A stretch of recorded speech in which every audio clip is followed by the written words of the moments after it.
We'll call the meeting to order. This meeting of April 18th. We'll note that all four commissioners are present.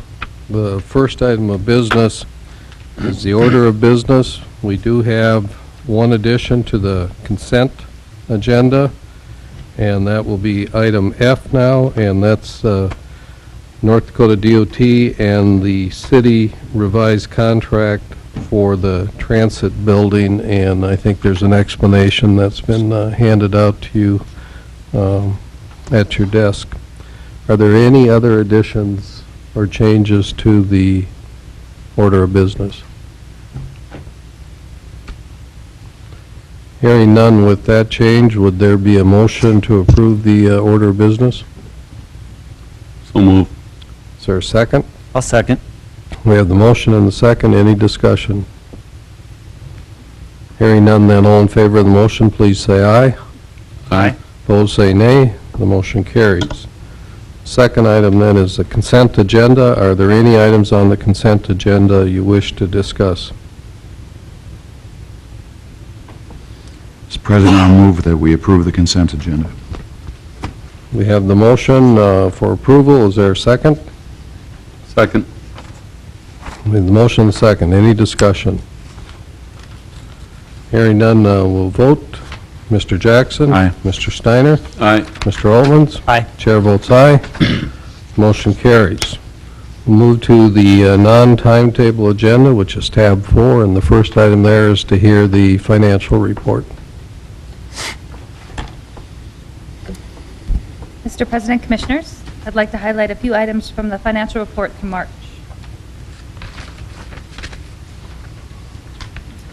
We'll begin with the general fund report. With 25% of the year completed, our property taxes equal $2.9 million, and we're 93% collected compared to budget. Our other taxes and fees includes things like financial institution tax and franchise fees, and is 35% collected compared to budget. Our intergovernmentals include revenues we receive from the state and local governments, such as highway distribution tax and oil production tax, and is 6% collected compared to budget. Our licenses, fees, and services includes things such as the building permit revenue and oil royalties, and is 16% collected compared to budget. Our building permit revenue is up 42% over last year. This category also includes our municipal court fines, which are 17% more than last year at this time. In our sales of city lots and equipment, we have sold $613,000 of city lots through March. Our total general fund revenues equal $4.3 million through March, and we're 47% collected compared to budget. We are also still in the process of reforecasting for our 2011 budget. Our general fund expenses through March are broken down by groups. They include general government, which includes administration, court, and finance, and is 25% expended compared to budget.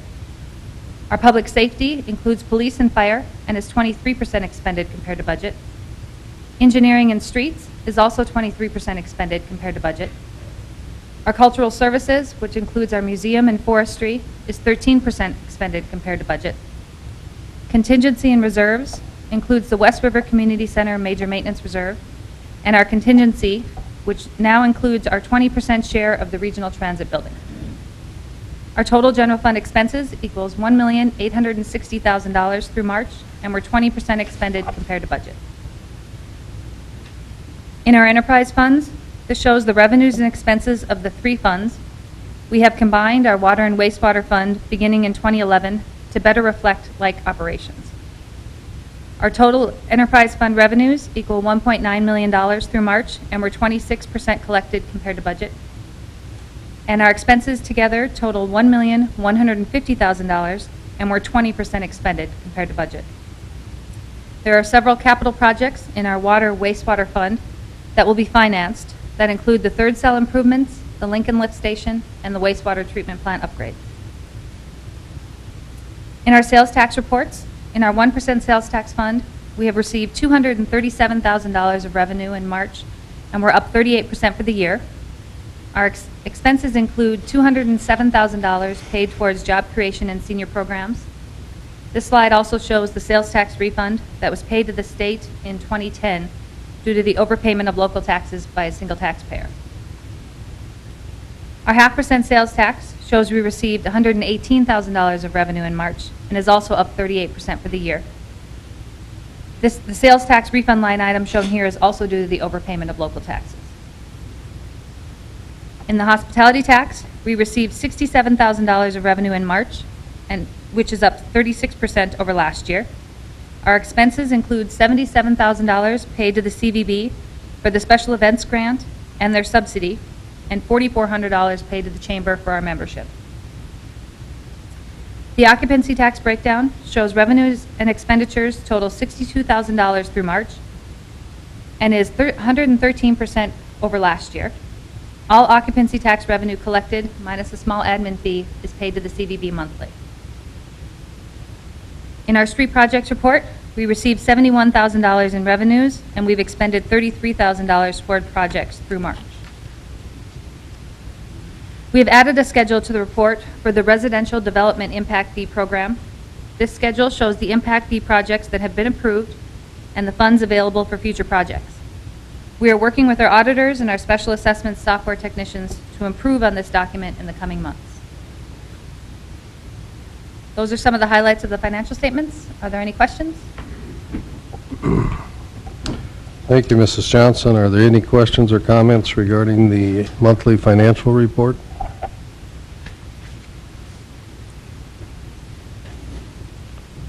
And I also wanted to let you know our audit field work will begin next week. So we will hopefully be seeing something in the coming months as far as our 2010 audit. Oh, okay. Mrs. Johnson, I just want to confirm, it appears to me that some of those sales tax figures are probably 2-month figures. I'm looking at occupancy tax. Appears to me that's probably the 2-month figure. They do come in monthly. As far as how they collect them, that can vary. But we do receive revenues each month.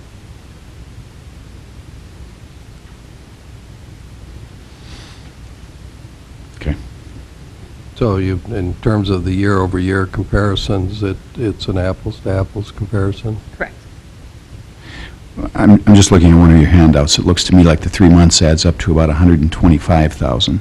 We do have an accrual that we need to do in January. The January deposits are for 2010, so that has to be accrued back. So those first 3 months are a little off, but they should be still apples to apples because we accrue each year.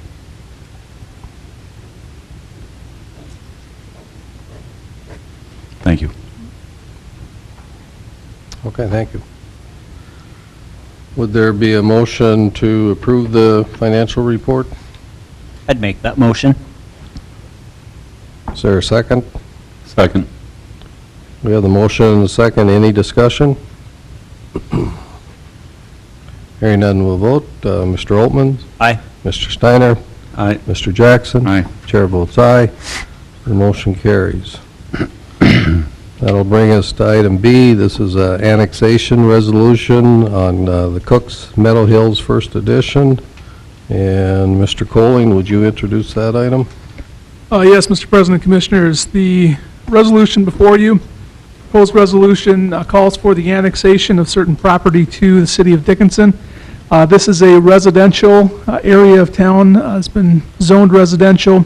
The majority of the area that is proposed to be annexed consists of Cooks Meadow Hills Addition.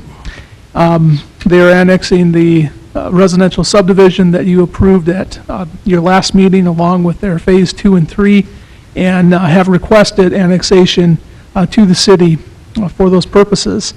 There are 2 other property owners that are included in this annexed area. Those property owners lie in the southeast area of the annexation district, and those property owners did object to the platting of Cooks Meadow Hills Addition. We anticipate that they may object to annexation, but because of where the area sits and the fact that these property owners are right against city limits and would be surrounded on 3 sides of city limits if you approve the annexation of Cooks Meadow Hills Addition, it was city staff's recommendation to include those 2 properties within the annexation area as well. I would note that the boundaries of any annexation area are entirely at your discretion. They are a legislative judgment that you are entitled to make. as you deem fit. If there are any questions, I would be happy to try and answer them. Mr. Colling, what's the resolution number for this item? This would be Resolution 22-2011. Okay, you've heard Mr. Colling's report. Are there any questions or comments by commissioners? Mr. President, Mr. Soren, maybe you can tell us, with the, if we approve the annexation, what is the estimated time period to put in 10th all the way through there? We would be working on 10th probably within the next 2 years. Hopefully, we'd be able to get it as part of an urban roads project next year. Obviously, one of the challenges we have is the owner to the east of this property is not part of the city limits, is not developed, and we'd be looking for 50% of the road to come from that owner. And then the two owners on the south side of this were not part of the plat as well, and we don't have right-of-way through there. So we do have some right-of-way challenges to try and get worked out in order for 10th to continue through there. If, and this can be a question for anybody can answer it, without 10th being developed through that annexed area, if it's approved, do their taxes see an increase immediately because of the street and so on, even though it's not going to be developed for 2 years? The Meadow Hills subdivision taxes, or Yep, Cook Meadows addition. if they become annexed into the city, they would look at that as property and value it comparable to similar properties in town.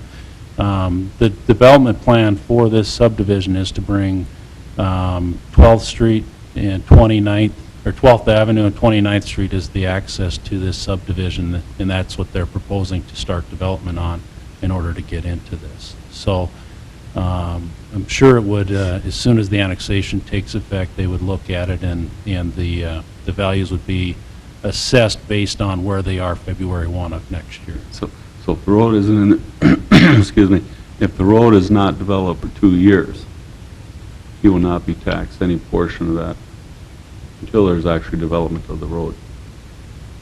I mean, there's not going to be, the question being, what benefit are they going to get from the annexation if we approve it tonight, but the road's not being built for 2 years? They're going to be building a road and water and sewer and houses in there this summer. That's their plan.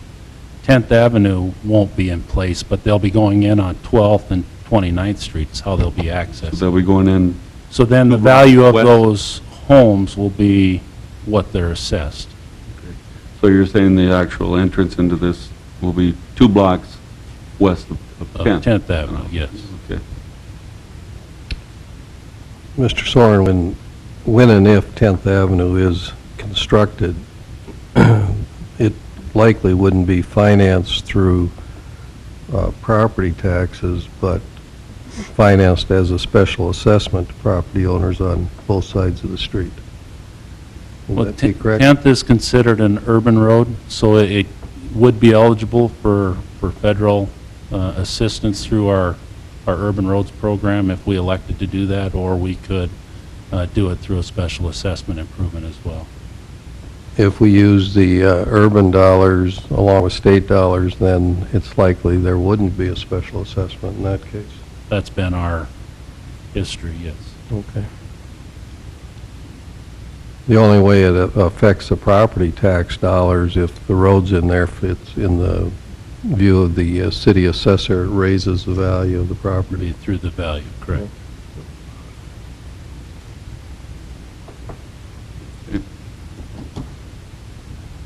Any other discussion regarding this resolution? Mr. Kessel? Thank you, Mayor Johnson. I just wanted to mention that upon annexation, we provide general city services immediately once that's approved, things like fire and police and such. The other items like water and sewer are not paid for through general taxation. That is a utility or enterprise fund, so they won't pay for utilities expenses or enterprise expenses until the service is actually provided to the homes themselves. And there's oftentimes a misunderstanding when it comes to those two issues. So I just wanted to make sure we're all clear. Thank you, Mr. Kessel. Anybody else wish to comment? Is there a motion regarding this resolution then? Mr. President, I'll make the motion. I missed the resolution number 22. 22-2011. I'll move for adoption of resolution 22-2011.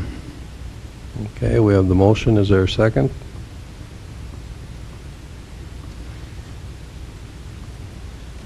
Second.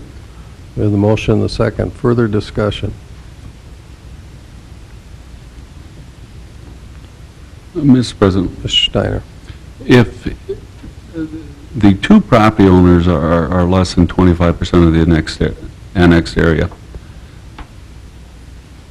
is there a reason that we couldn't leave them out of the annexed area until the property owner to the east west annexation? I'm guessing he's probably going to be the next one here in a year or so. Would that be a time where, and the reason I'm saying that is maybe that 10th will be completed at that time, and we can annex those two individuals plus that acreage to the east at that time. Mr. Colling, can you comment on Mr. Steiner's question? Yes, Mr. President, Commissioner Steiner, the boundaries of any annexation area are entirely at your discretion. You can choose to include those properties or exclude them at any time. If you wanted to exclude those properties, we need to bring back a resolution with a different legal description of the annexed area. The resolution in front of you includes those two properties within the annexation boundaries. I think as to the merits of whether those properties ought to be included or excluded from the annexation district, I'd probably defer to Mr. Kessel or Mr. Soren. Mr. Soren, Mr. Kessel, either one of you wish to comment? President Johnson, Commissioner Steiner, the City Commission has taken the stance that if a development occurs adjacent to city boundaries, that development is likely to be annexed into the community. That's exactly what's happening in this case. Those two landowners themselves, although they may not favor annexation, it makes sense from that standpoint of how we've handled other annexations for consistency that they are brought into the community. I have spoke to one of those landowners. We do have a meeting on Monday, and we're going to continue to address any issues that they have and hopefully come to an amicable solution. Okay. Any other comments? Mr. President, Mr. Jackson. you know, to my mind, these properties should have been annexed a number of years ago. I know that the present landowners are not the people who developed that property and originally built houses on that property, but this to me is just such an obvious case of properties being so contiguous to the city limits and enjoying the benefits that come to properties that are contiguous like this. To me, it's a real necessary thing. Could we wait? Yes, we could wait. We could draw those boundaries around those two tracks. It's inevitable that it will occur eventually. Really has nothing to do with the street, has nothing to do with the water and sewer, as Mr. Kessel has pointed out. But all the other benefits are there, and the rest will come. This is a very logical annexation in my mind. Okay, thank you. Thank you, Mr. Jackson. Any other comments? Hearing none, then we'll vote on the motion. Mr. Jackson? Aye. Mr. Steiner? Aye. Mr. Altmans? Aye. Chair votes aye, so the motion carries. We'll move to item C, which is the wastewater treatment plan design by Apex Engineering. This, I believe, is the agreement. Mr. Soren, do you have any introductory comments here? Yes, thank you, President Johnson. City Commissioners, we did, after the last meeting, receive the engineer's agreement from Apex regarding the wastewater treatment plan design. Mr. Colling and I have had a chance to review the agreement. I believe it was emailed to you, and we're recommending approval of the agreement that was submitted. Thank you, Mr. Soren. Mr. Coley, anything you'd like to add? Mr. President, Commissioners, just a couple of items that I would point out to you on the contract. Contracts of this nature often include certain waivers of the city, waiver of damages, and those sorts of things. And I just want to cover those with you so that you're aware of them and can make a knowing agreement to those sorts of things. This agreement includes a waiver of consequential damages. Any damages for failures by the engineer, if the city would sue for those failures, it would be limited to its direct damages, not the consequences of those damages, which may include other things of damages to the city infrastructure, sewer, water system. Agreements of this nature usually include that sort of waiver of consequential damages. And the reasoning behind that is that if you do, as a project owner, decide to hold an engineer accountable for consequential damages, then the price of the contract just tends to increase. And it's one of those items that just you have to weigh in the balance as a project owner, whether you want to put the money out front in order to pay for the possibility of consequential damages, or whether you're willing to waive that as a project owner and get in theory at least, a lower project price. As I say, most contracts of this nature do include such a waiver of consequential damages, so it would not be something unusual for the city to include that waiver in this proceeding. The second item that I would mention is there are limits to the engineer's liability on this. The contract provides that any liability for professional malpractice or general liability is limited to the amounts of the insurance that the engineer has.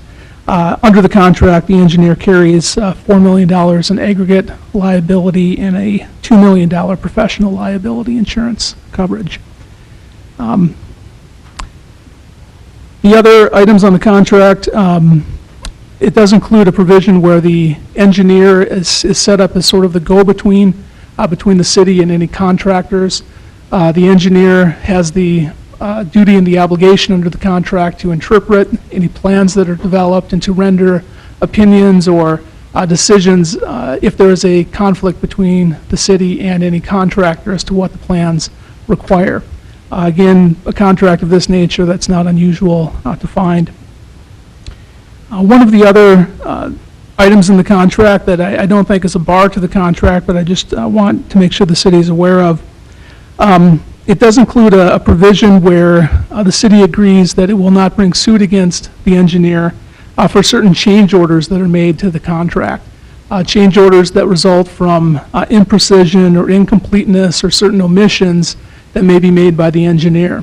And I think the theory behind this is that it's going to be a very complicated project, and the engineer at the outset is assuming that when it gets to the construction stage that there will be change orders that are made to the contract as the construction proceeds.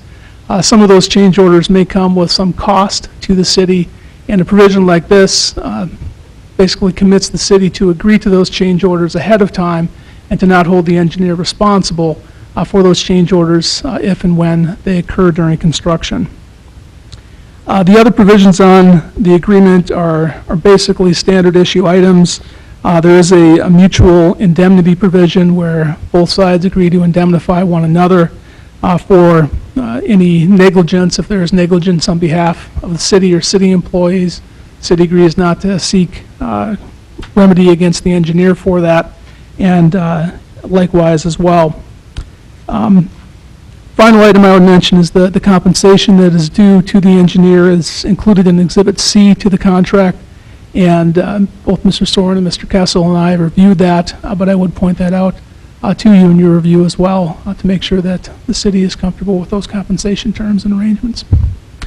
Be happy to try to answer any questions you might have. Thank you, Mr. Colling and Mr. Soren. Any comments or questions regarding the agreement? Mr. President, Mr. Steiner? Mr. Colling, currently you're saying they carry $4 million on the general liability That's correct. and $2 million on the professional? Correct. Is that standard for this type of firm, those limits, you know? I'm not sure I can give you a opinion on whether that's standard for this type of firm. Mr. Soren may know more than I or Mr. Kessel on those sorts of matters. No idea. Mr. Soren, can you address that question? For typical, I think it's pretty standard, although the project that we're dealing with is a little bit bigger than a typical project we'd be engaging in these services. So I would need to research to see if, you know, a $10 to $20 million project should have something additional. We typically don't have that type of a project. But the numbers are pretty typical for what we would see normally. Mr. President, Mr. Steiner? I'm okay with the $2 million of professional liability and the $4 on the GL, but I'd want to make darn sure that all the subcontractors give us a certificate of their liability, listing the city as additional insured on. So when they're coming in and do work on our building, the city is also insured as a part of their underlying limits. And that's standard. Yeah, that's part of the contract when we get into that. Of course, this contract's for the design elements of it, but once we get into construction, then we'll be getting into those issues as well. Okay, thank you. Mr. President, I think Mr. Steiner was probably talking about subconsultants to the engineer, probably, and I think that is a good point, that we probably should make sure there's insurance coverage there. There probably will be some subconsultants, I would think. I know that this is a standard form trade agreement that we were looking at, and I expect all the items that you mentioned, Mr. Colling, probably could be negotiated if we wanted to, one way or the other. They could, Mr. Jackson. You know, contracts of this nature can be negotiated Sure. with any terms that you deem appropriate. Was there anything there that you saw as being unreasonable? I did not. There's nothing in the contract that I think prevents the city from agreeing to this or anything, unless your judgment is different, anything that I would necessarily negotiate with the engineer. Mr. President, is the design 20? Is the design part 20% of the overall bid? I think we're looking at a little over 10 million. If I'm thinking, if I remember seeing it, 2 million would be sufficient for the design phase of it.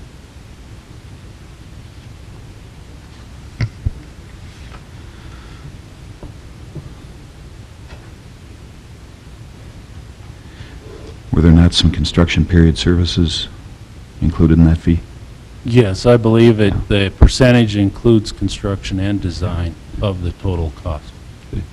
The other thing to remember, when they say they have a limit of 2 million on on the professional liability and 4 on the GL, if there's any losses within that policy period, it can reduce those limits to what's available for anybody else.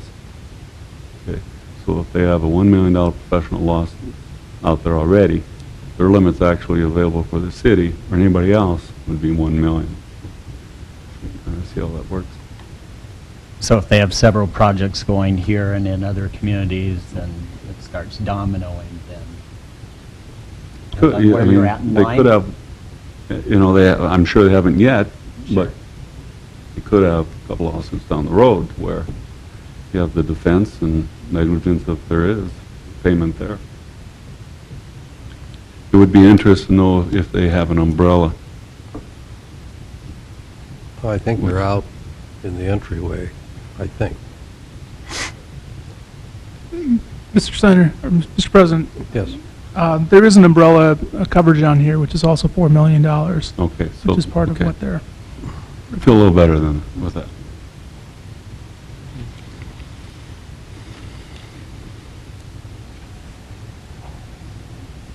Are there any other questions or comments?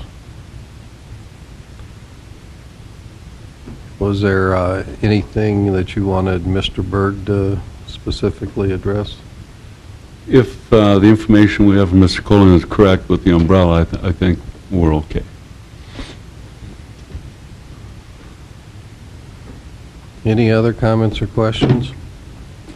I guess as long as we have Apex here, I do have some questions and concerns as we move forward with this as well. I was on the committee to select the firm that we are moving forward with, and I had the opportunity to review both of the firms and met with not only the city administrator, the city engineer, but the key staff on this issue as well. And all along, it was a very close decision between the two firms, yet the committee's decision was to go with AE2 as our final recommendation, and a lot of thought went into the process and a lot of reasons as to why we had reached that decision. And to find that the commission has gone with a different decision is, well, I guess a little bit perplexing to me in that we had laid out as a committee all of the pros and cons, and I guess my biggest concern was where we're headed with this as a city project. And the biggest gap that I saw between one firm and the other was where we're going with the end product. We're looking at a $10 to $20 million product, and the firm that had edged out Apex had a comprehensive plan to not only phase in our wastewater treatment, but actually, if we went towards the mechanical plant, which in one of our prior meetings was a suggestion that you had floated out there, Mayor Johnson, that with the increase in our population, that could be where we're heading.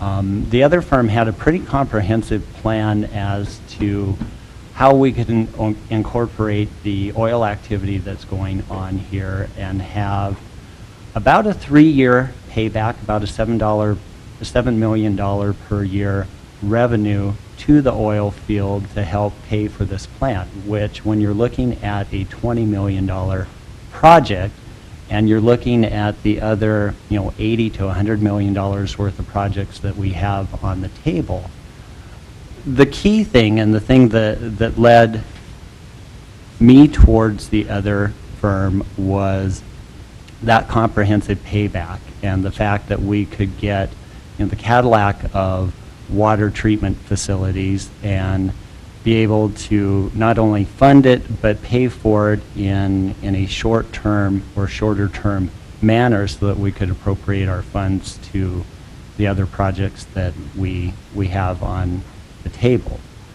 From my standpoint, not a technical person. I really to dig into the difference between one wastewater treatment engineering firm and the other isn't my area of expertise. I usually boil my area down to the number crunching, and that is, from my standpoint, where it made sense. But from other areas of concern, it made sense to the committee members. And I would be interested, if we're moving forward with Apex, what their comprehensive plan is to help us cash flow this project and to bring in the potential to sell our wastewater in the oil field. Mr. Berg, there you are. But yeah, if you wouldn't mind, if you could come up to the podium and take part in the discussion. And what Commissioner Oltmans is, of course, talking about is how real the possibility is that we could take our treated water, whether it's out of the rapid infiltration model or a mechanical model, and if there is demand for that water by the energy industry, would we be in a position to, sell that water? I think that's the main issue he'd like to hear about.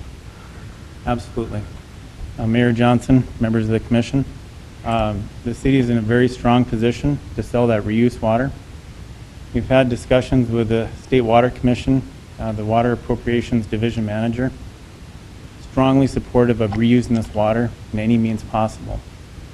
Energy industry is really the most prominent potential user. We also have a coal power plant, coal drying facility that is a potential user. We have ethanol producers in the vicinity, strong potential users. As we go south from Dickinson, there's not a lot of water. So there's a strong potential for reusing this water any means possible. So the main regulatory authority with the Water Commission is strongly supportive of making the most of this asset. We also met with the Department of Health regarding several issues. One is frack water quality, which was in the paper today. Ultimately, the Department of Health has to issue a permit for that or give their blessing to it, and they have. So they are comfortable with that process. So the two main regulatory agencies that weigh in on this, both strongly supportive. Now, we've also looked at water quality requirements. We've met with the North Dakota Petroleum Council and gotten the water quality requirements from several of the oil companies. Those water quality thresholds aren't that severe. We should have no problem meeting them. So then it's just a matter of supply and demand. And there is a tremendous amount of demand. We've looked at the projections for when the oil industry is projected to start drilling most actively in Stark County based on leased land. Most of the leases here that are state leases were leased 2 and 3 years ago.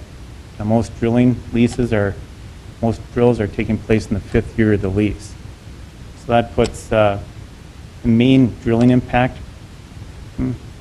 3 years out. So that's what we're looking at. As far as the economics, absolutely, the more revenue that can be captured from this reuse water, the better. Some of the projections have been floated around the state with the Western Area Water Supply Project and different things. There's a wide range of what that water is going to sell for. It all comes down to supply and demand. But as far as capturing as much revenue as possible, yeah, it's viable. Okay. One of my other concerns is, and one of the reasons that the commission alluded to selecting you was that you've been on the project for 2 years and that you are able to hit the ground running and that we are behind the 8 ball as far as where we need to be with our projected growth.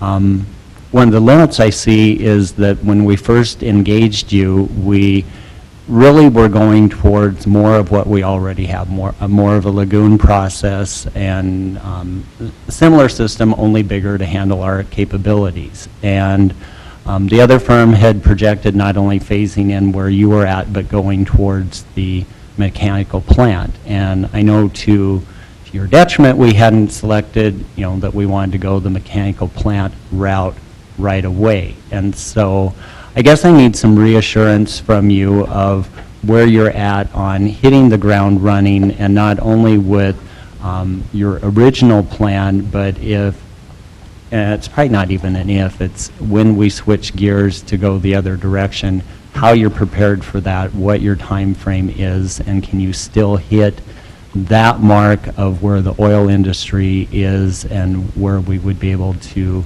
sell the wastewater at that point too? Well, first of all, The original plan 2 years ago was for a population of 26,000 people. At that time, we thought that was pretty aggressive. Now, we're sitting here 2 years later, and that's not so aggressive anymore. And so as we've been looking, what is that number? And again, that when you ask about payback on a wastewater plant, I'm not sure any of us can right now say our planning number is 35,000 people or 40,000 people or 30,000 people. You know, so to throw out a payback on something like that, that's such a big range of things. It could mean a lot of different things for payback on reusing this water. So a lot of things are tied to this population, and that's really what we need to get our arms around. And I think our last plan at 26,000 people and pond system was viable, and possibly 1,000 or 2 above that. And after you get to that, you really start to lose storage ability, and you look at another pond, and that's just probably not feasible, and you would be pushed to a mechanical plant then. And so, you know, if we're looking at a population of 35,000 people, I'm just throwing a number out, I believe at this point that does mean mechanical plant. If it's 26,000, I believe doing what you're doing now is the right way to go. Because as you see, a mechanical plant isn't just building that mechanical plant, it's adding a big staff of operators. There's a lot more process control. It's not a go out and mow the dikes and you're done with the process for the day, and then you have some heavy uptime during discharge. It's day in and day out. So, you know, I don't like to give that to a facility and them not be able to take that and operate it for the long term. So there's a lot of things that go into that, not just throwing out mechanical plant. And I think tying this population number is really what we need to know. That's our first step, and then we can make decisions that make sense for you, for the reuse, and for operations for the long term. Sure, because my biggest concern would be that we would get 4 or 5 years into this with the lagoon process and then realize a benchmark in our population, and then we spent that money, and now we're faced with coming back before the citizens and saying, okay, that got us here, but it wasn't enough, and we're not on the road that we need to be on. Well, that's definitely a concern, because how far as a city do you stick your neck out on projections? Do you build for a huge number, and then it doesn't happen, and what do you do? So to some extent, we're going to have to come up with a comfort level on that as a, you know, from your guys' perspective. And yes, a mechanical plant takes less land to add to. It's, you know, contained in a smaller spot, and you can compartmentalize that easier. So it is easier to expand. If we do get, you know, I still think if our ultimate 20-year is above 26,000, we should look at mechanical plants. So How would you phase that in to kind of get the best of both, I guess, until we get where we need to be? Well, the nice thing is you have a lot of storage out there, and you can still use that as polishing. Just because you maybe build the front end of a mechanical plant doesn't mean you have to abandon everything. You can slowly step into that and still use what you have in the rest of the facility. You can build, you know, one process up front, and there's a lot of different options for that moving forward. You know. If we go with the lagoon and rib format, how are we setting for resale of the water? What other steps do we have to take to get where we need to be with that? That would still be an option. The problem is with the ponds, you know, with algae blooms, you wouldn't have consistency in your water, so you'd want to look at some kind of sand filter on the end just to polish, something like that, and that's what we've looked at. We've actually looked at short-term. Could we get a pilot unit in here for this summer and start selling this water right away to start getting some of that revenue going, getting the cash flow going, to see if that would make sense, because obviously we can't snap our fingers and have a plant built overnight. It takes time. So that's one thing we've been talking about. They sell, or not sell, they rent pilot units for filtration, and you could take water out of the pond, filter it, and have a product ready for oil industry to use, and that would be viable quality-wise. That's what the checking would be. Even as soon as this summer? Yeah, yep, we would have to, you know, obviously we don't have anything agreed upon, but we've called around and and to see if that would be feasible. So just to get that going. That answer. Yeah. Can I add one more thing on the population projections? Ultimately, the way I would see this plan going forward is that as a group, we decide on most likely 20-year population as being X. I'll just throw it, well, we'll just say X, keep it simple. We'll also have what's the most optimistic blue sky projection. And let me just throw, these numbers mean nothing, but I'll just throw them out. So we get the stakeholders together, we decide most likely scenario is 30,000 people, okay? We also need to figure out what's our most optimistic scenario. Maybe it's 35, maybe it's 40, whatever. And also what's our most pessimistic scenario. So as we go forward, we would shoot for our target 20-year population, but we'd have to have contingency plans for growth accelerating faster than that or slower than that. So as long as we go into this design planning process with an understanding that that may happen either way, I think that's the best way to make sure that the investments in the plant are well spent. And see, that's not necessarily an engineering decision. You can help us with the options in terms of cost and performance and issues like that. But it ultimately comes down to a judgment decision on the part of the commission in terms of what we think is likely to happen and how much risk we're willing to take as a city. And, you know, really the two major risks you have is we're either going to build too much plant or not enough. I think it's kind of like housing. We'd be really lucky if we built just the right amount. And so what are the costs to building too much? What are the costs to building too little? But, you know, there's so much uncertainty when it comes to the energy industry. You know, it's hard to say, because, you know, 2 years ago when we started this project, I think we had just seen oil prices slide from $140 a barrel down to around $40 a barrel. And that has a great impact on what happens here.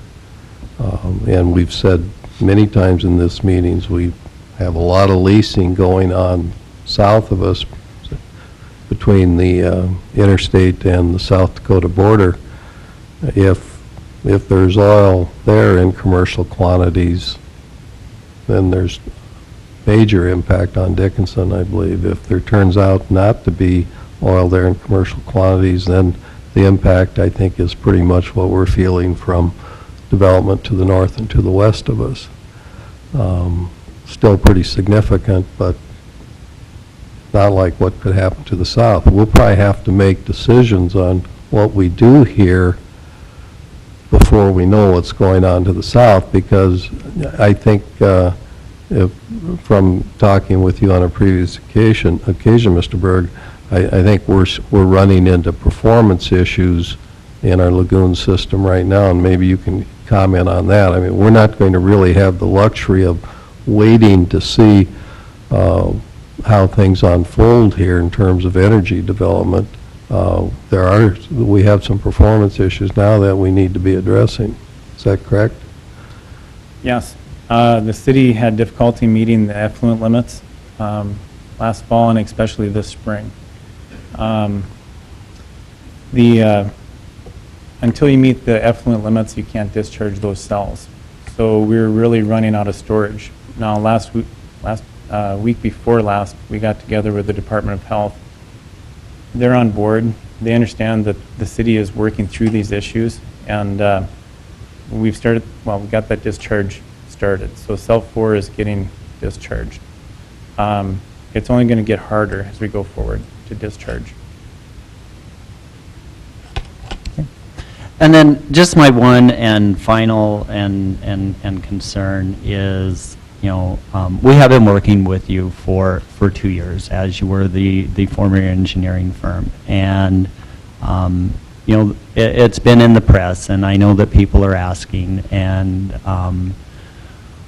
about the lawsuit, and I know that you can't speak to what will happen with that, but I guess what kind of assurances do we have as we get 1, 2, 3, and 4 years down the road into this process that something doesn't come back to bite us on that side of life?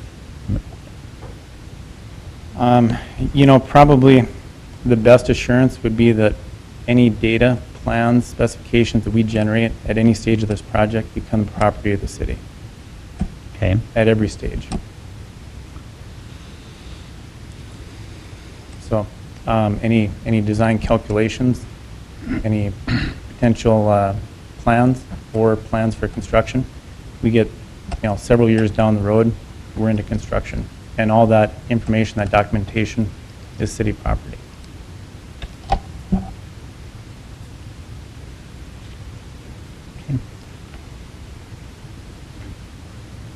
Not that we foresee anything, you know. Right. Any other comments or questions? Okay, well, thank you for appearing here.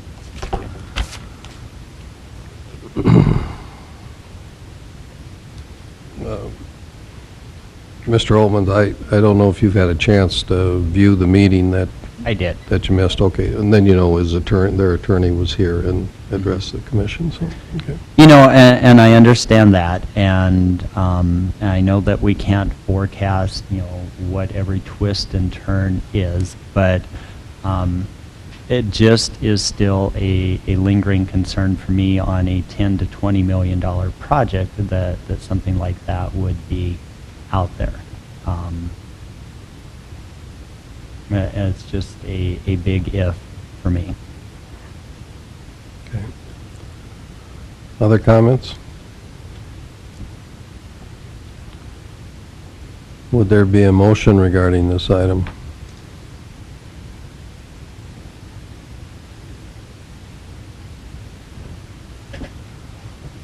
Mr. President, Mr. Steiner? go ahead. I move we approve the engineering agreement with Apex. Is there a second? I'll second. We have the motion and the second. Further discussion? Hearing none, we'll vote. Mr. Steiner? Aye. Mr. Jackson? Aye. Mr. Altman? No. Chair votes aye, so the motion carries. We'll move to item D, and that's the disposition of the open city commission seat.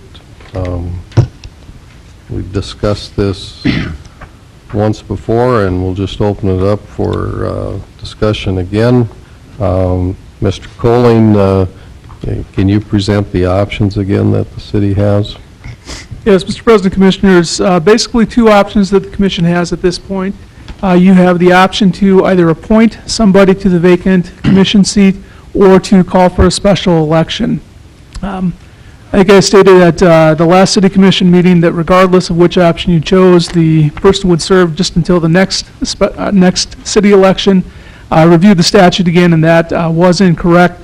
If you appoint somebody, they will serve until the next city election, which will be in 2012. If you do call for a special election, then the person elected to that seat would serve out the remainder of the term. So the person would serve then until the city election in 2014. Okay. Thank you, Mr. Colling. Any comments, questions by commissioners? Mr. President, Mr. Steiner? I would be in favor of appointing someone to fill the seat. And then at the until the next election. And then assuming that at that election, anybody that is interested in running for that seat, it is a 2-year term. That would be the position I would stand on. Okay, thank you, Mr. Steiner. Mr. President? Mr. Altman? You know, my only concern, and I understand that we have a couple of people willing to be appointed, and I think either one of them would do a very good job. So I have no issues with that at all. The only thing that I can see as a concern is in 2012, I will be the only sitting commissioner at that point, because the other 4 positions are going to be up for election. And whether each of you run again or not is a moot point. When you have 4 positions up for election, one of my concerns is getting enough people to run for those positions. And it can be that anyone that runs at that point gets elected because of the sheer number of positions that we have available. And that's a whole lot of change that can take place in a commission in 1 year's time frame, whereas having a special election now and having 2 sitting commissioners a year from now as we go into the new election cycle can be a lot different than what we're going to face next year at the same time.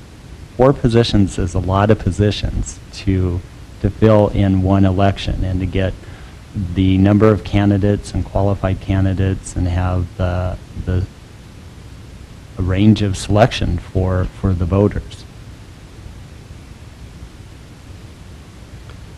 Well, that's, I agree with you, that's certainly a valid concern, and that's a risk that you could have, 4 first-time commissioners, but I guess I'm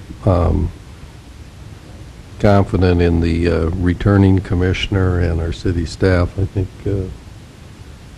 we would do fine. But it is, it is a valid concern, because you could have quite a turnover, and I suspect with all the issues that the city's facing and has faced and will face in the next year or so, that there won't be a shortage of candidates. Mr. President, Mr. Jackson. I too think it's a valid concern. I had a lot of people come up to me about this topic the last 3 weeks or whatever it's been, and I brought that issue up to pretty much each and every one of them, and it's been kind of a shrug of the shoulders and saying we need to get somebody now, and it's not worth an election, and do as has been suggested, to do the appointment. And I guess I still think that's the way to do it. Yes, all the wrong things happen. Could be interesting. Could be. It's okay, you'll still have me. Well,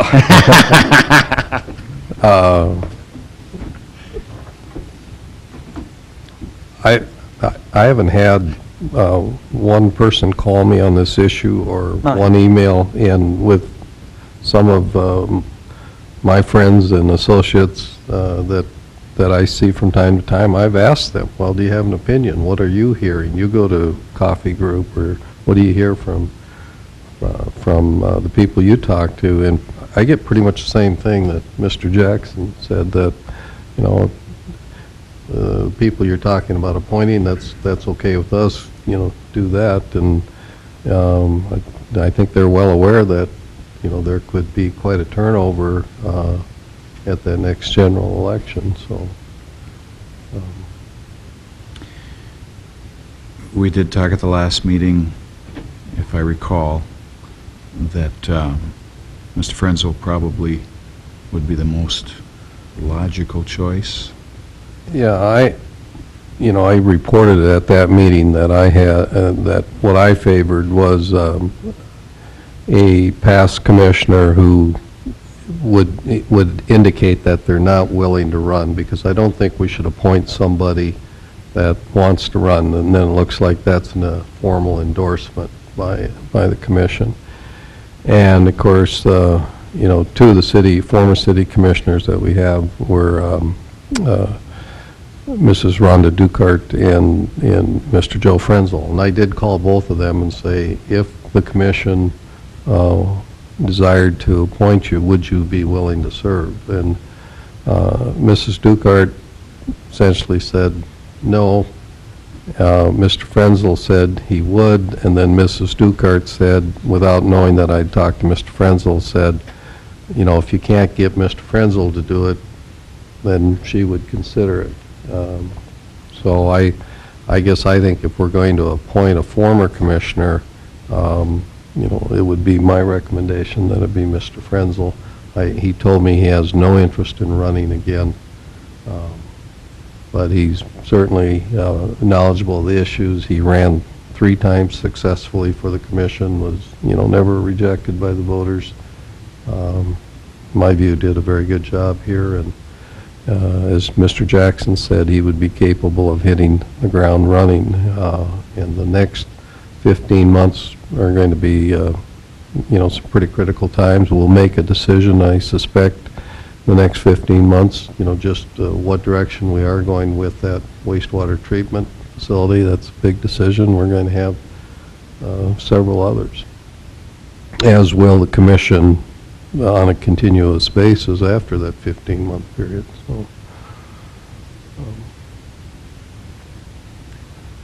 Mr. Colling, if you did a special election, what's the turnaround time from when we say yes to when it would take place? I believe there's 30 days, there has to be a 30-day window between when the notice of election would be held before candidates can submit their petitions to get on the ballot. And after petitions are submitted, I believe the minimum timeline is 10 days between when the petitions have to be submitted and when the election would be held. You can play with that sort of timeline a little bit at your discretion and extend the campaign period as long as you would deem appropriate. The minimum time period would probably be in the nature of 45 to 60 days, though.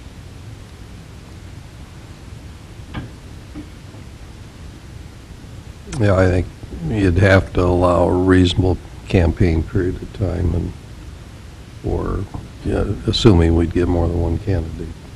Mm-hmm.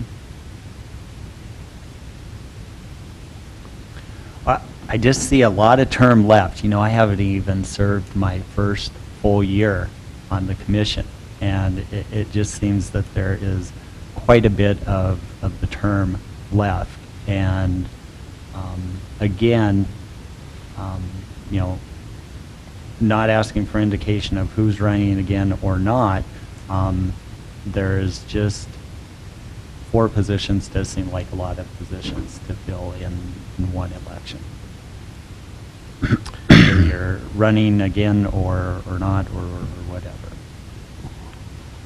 You know, you're absolutely correct. I mean, it is a lot, and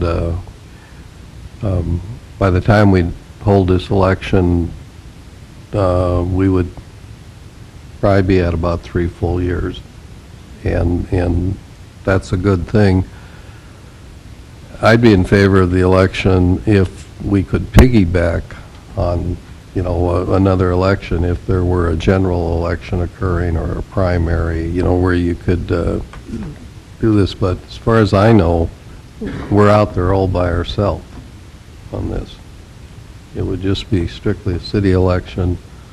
We would foot the bill on it. There would be no other issues, in a sense, to attract a good voter turnout. Right. You know, it's, I'm not sure if there's even a school board election, if we could even piggyback with that. They have a different district or boundaries than what we do, so that we probably might have some issues there. I don't know, but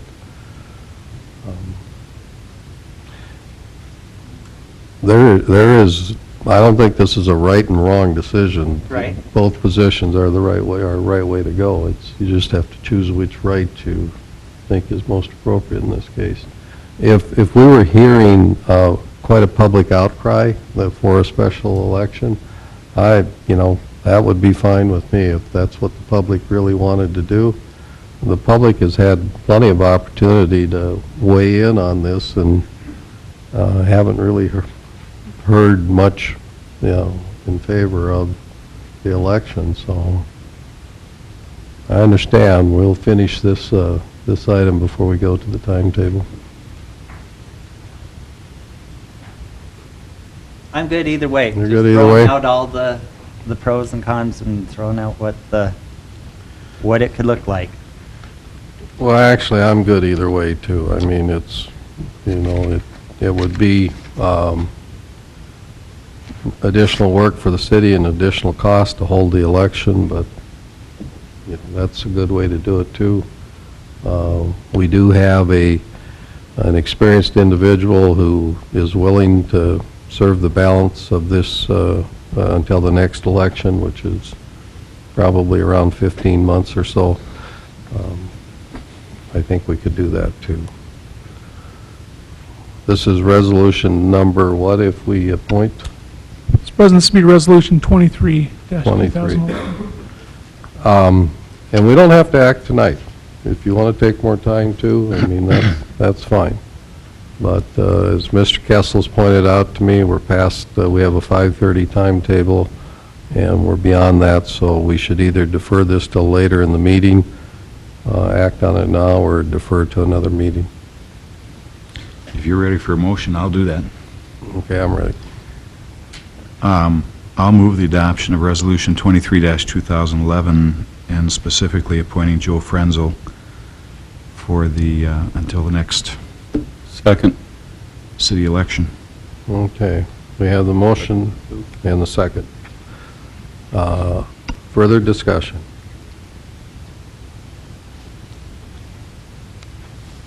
If there's no further discussion, we'll vote on the motion. Then, Mr. Jackson? Aye. Mr. Steiner? Aye.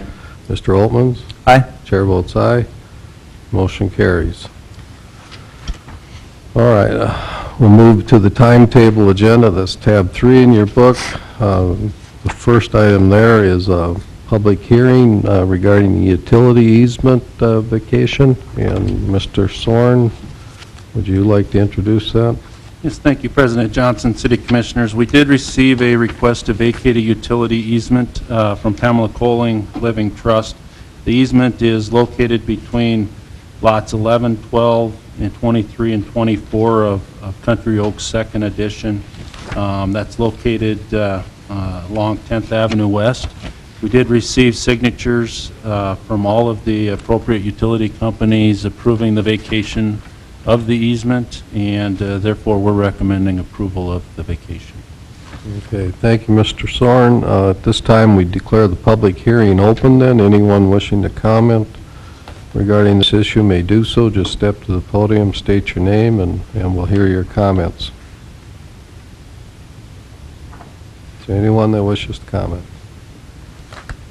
No comments? We'll declare the public hearing closed then. Is this resolution 24? That's correct. So, Mr. President, Mr. Steiner. move we approve resolution number 24-2011. Is there a second? I'll second. Okay, we have the motion second. Any discussion? No discussion, we'll vote. Mr. Steiner? Aye. Mr. Altman? Aye. Mr. Jackson? Aye. Chair votes aye. The motion carries. At 5:35, we have an issue regarding the commemoration of Theodore Roosevelt's speech, and Dr. McCollum from Dickinson State University is here to present to us. So welcome. Good evening. Mr. President, members of the Commission, it's a pleasure to stand before you. For the record, I am Dick McCallum, President of DSU. You should have a packet with a few materials in it. I'll briefly touch upon those materials, and then I'll move directly into a conversation regarding our upcoming Fall Theodore Roosevelt Symposium as we co-host the Theodore Roosevelt Association annual meeting during our symposium. I'll then share time at the podium with Mr. Kevin Thompson to discuss the details regarding the statue that we hope to be able to establish on the courthouse lawn commemorating the 4th of July speech that Roosevelt made here in Dickinson. In the packet before you, I'm pleased to present on the right-hand side our most current annual report. Our annual reports are cycled based on calendar year. 2010 was an exceptional year for us with many great accomplishments. A few of those are highlighted within this report, and I offer it to you as an indication of the positive things that are going on relative to our faculty, our staff, our students, and our campus life. Also, on the right-hand side of your packet, you will see two color PowerPoint charts that outline the housing occupancy that we have in our residence halls. I bring these forward to you this evening because it was a question that you asked the last time I was in front of you delivering remarks. This chart gives you a 15-year history of the residence hall occupancy rates for the spring semester and the fall semester. The red line that you see on top of the graph represents the 624, which is the full capacity using double occupancy. You can see this particular spring semester we are at 93% occupancy for the residence halls. Using the 624 is the guidepost.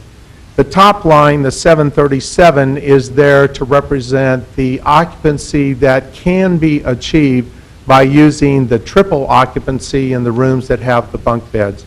And you can see that there's only been one time in the spring semester for the last 15 years when we've had to go into a triple configuration. The next PowerPoint chart gives you the same 15-year look. It also gives you the breakout in terms of where we have been for occupancy rates.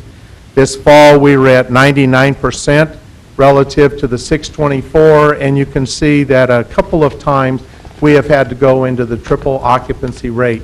I offer that for you by background information because you had asked about it the last time that I was with you. As you know, there are a number of new opportunities that have been coming forward relative to DSU's future.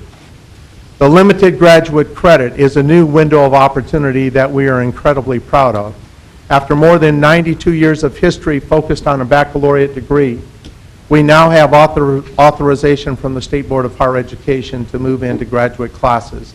And we are moving with a great deal of vigor in order to be able to achieve that.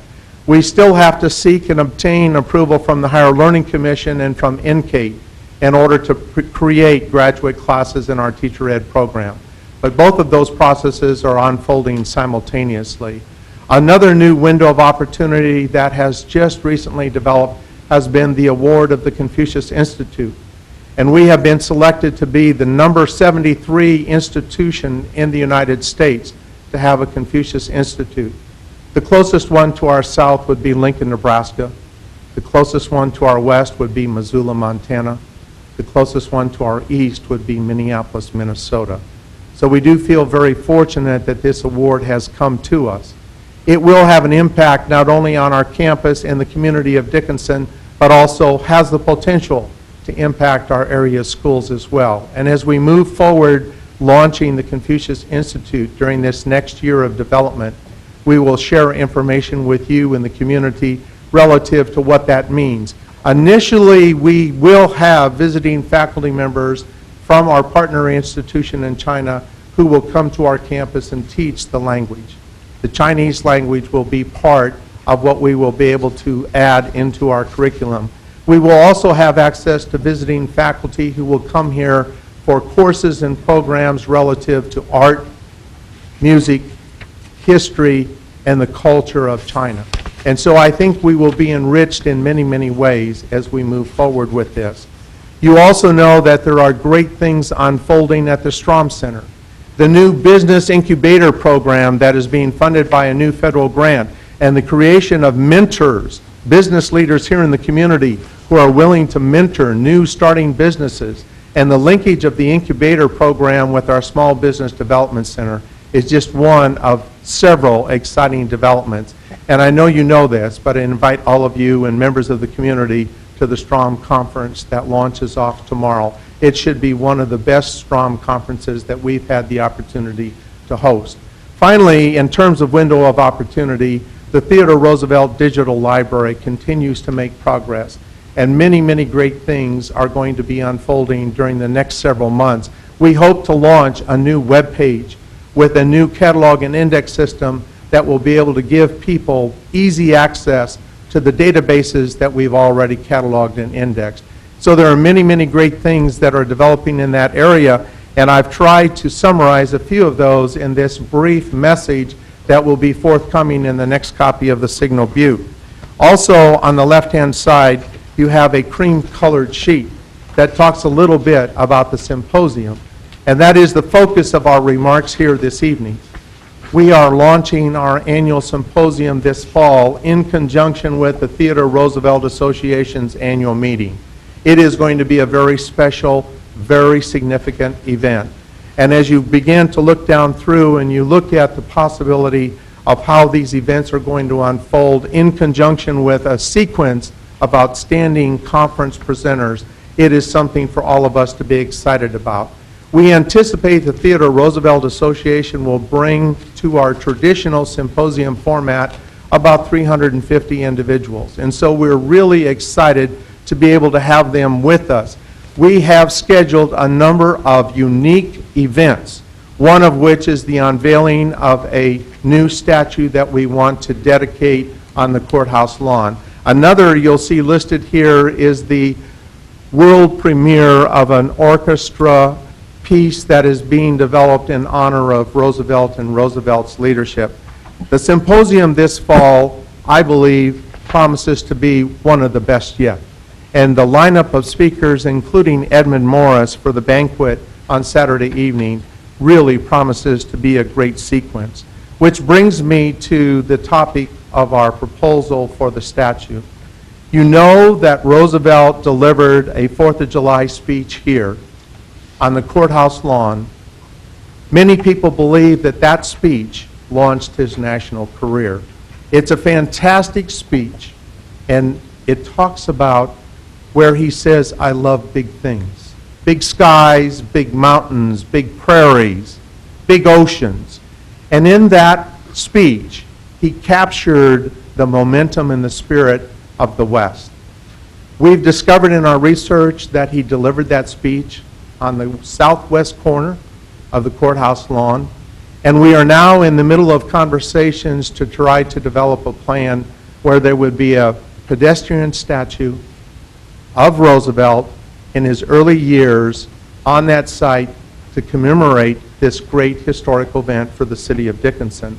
I am absolutely convinced it will not only be a special part of the symposium and the Theodore Roosevelt Association annual meeting, I also believe that it will be a tourist attraction for many, many years. I'm convinced that once that statue is in place, it will attract Theodore Roosevelt enthusiasts and tourists to Dickinson in order to look at this statue.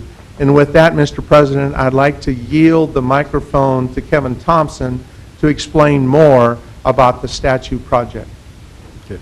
Thank you, Dr. McCallum. Mr. Thompson. Good evening. I'm Kevin Thompson with the DSU Foundation.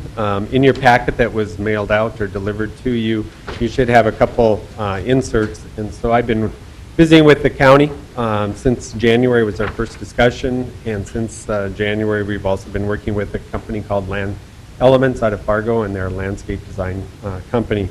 And so we looked at the first document. I don't know the order that you have them in your packet, but this one is basically a bird's eye view of our proposal. And looking at the courthouse is at the top of the page, so entering from the street. And that'll give you an idea of the Theodore Roosevelt Plaza would be on the left-hand side. One thing, when you look at the courthouse, it's very symmetrical. And so what you do on one side of the sidewalk, you need to do on the other, otherwise it really throws it off balance. And so we are proposing to work with the county in order to develop the entire front area. And the Theodore Roosevelt statue would go on the left-hand side.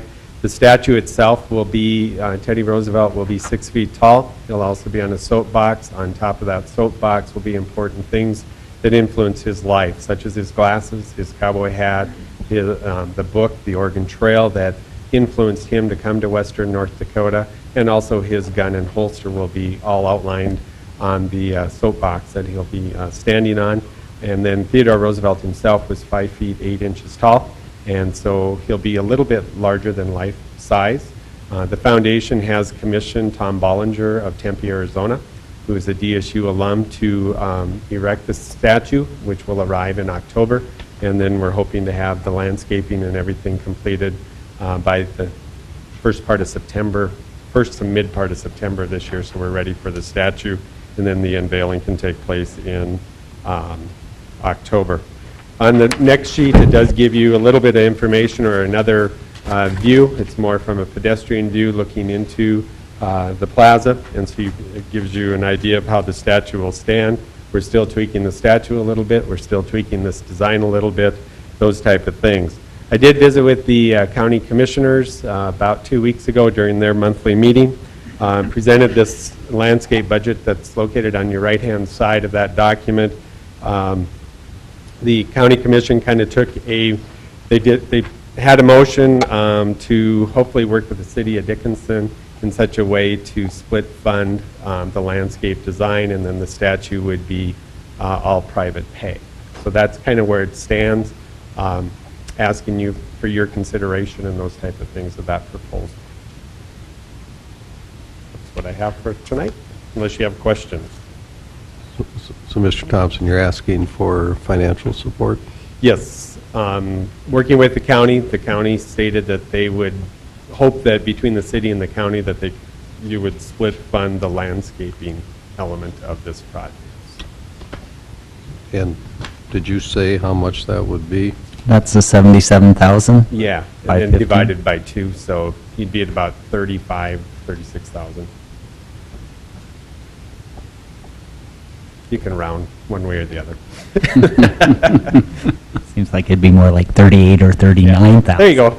Or you could just round to 40 and then we'll just call it even. So.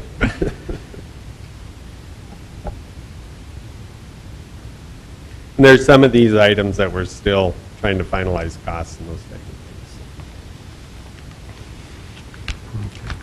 Well, okay, well, thank you. Any comments or questions by commissioners regarding this project?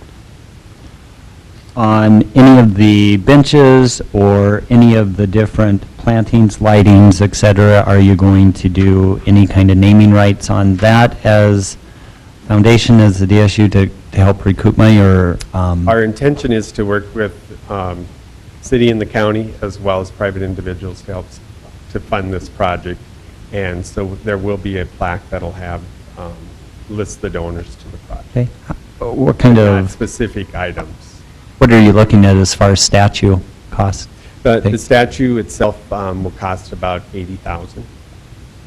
And then there'll also be some signage that'll go along with that.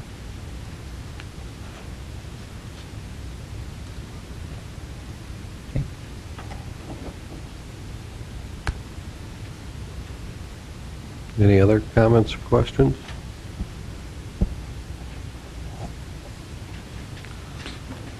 Okay, thank you. Thank you.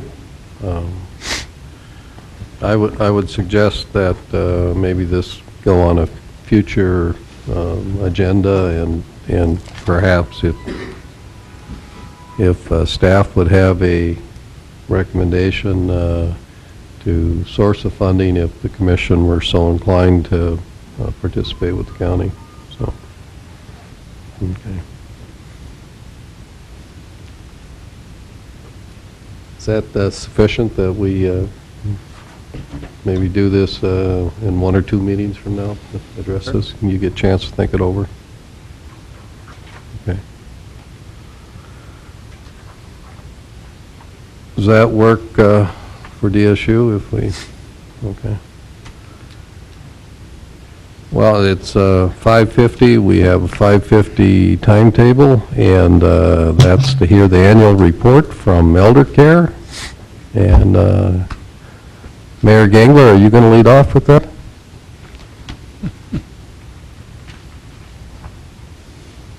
Thank you. I hope you forgive me, my telephone went off. I made the mistake of teaching my little granddaughter how to dial me. She's having fun with that. Yeah, Colleen is here tonight, our executive director. She has given you some information already. I think you have that in your packets. I just wanted to make a few short comments that if you were asking us today to take over the public transit, I don't think I could get one affirmative vote out of the board. But however, we did take it, and as you can see, it has gone quite well. The reason that it has gone quite well is that the city and Elder Care formed I think, a very unique partnership, and it was through your efforts and your cooperation and the hard work of our staff that we got this thing going, and it has turned into something that we never dreamed that it would. I mean, it just keeps expanding by the day. So, like I said, we have a very good partnership going, but we just want you to know that it is becoming more and more difficult. You all know that we can anticipate less funding from the federal level to the state. That's happening. And we have not fared real well with the state this year.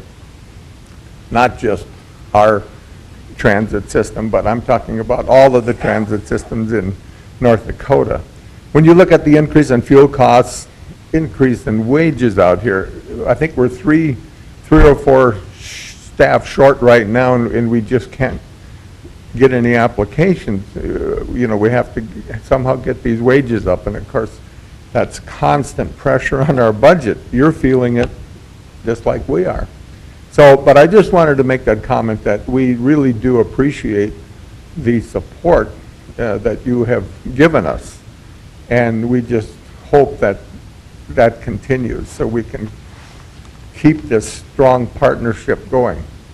And I don't mind saying that you still are the senior partner in our partnership, and that's the way it's going to be, because public transit needs that kind of support and that kind of subsidy. So I'm going to turn it over to Colleen, and she'll give you the specifics. Thank you.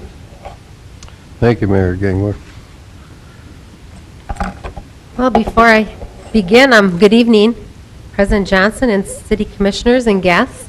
Before I do my report, go ahead and put me on a future agenda, because I will be coming back to request some additional funds as well from the city, because I think you will be able to see the need that we have, since you reviewed my report earlier, because it was in your packet and because some of the information that I'll be sharing with you this evening. This evening, I'm going to briefly go over the highlights of last year's public transit, the challenges, ridership, our financials, and the goals for the upcoming year. The next slide, and this will be for the community as well, these are just our hours of operation. The biggest thing that you can see is that we continue to do the 24-hour airport rides. The next slide on our highlights, the biggest item highlighting last year is our heavy growth, and you'll see that in the future slides that I'll be going over. We did hire a full-time accountant. I did have a full-time public transit coordinator position. I've filled it several times. It's vacant again. Really struggling to fill that slot. We truly need mid-management in transit. It's a lot to do just with the executive director, which is me. So I'm continuing to think outside the box to get that position filled again. I believe outstanding customer service from our surveys. We've been doing a very great job with our service.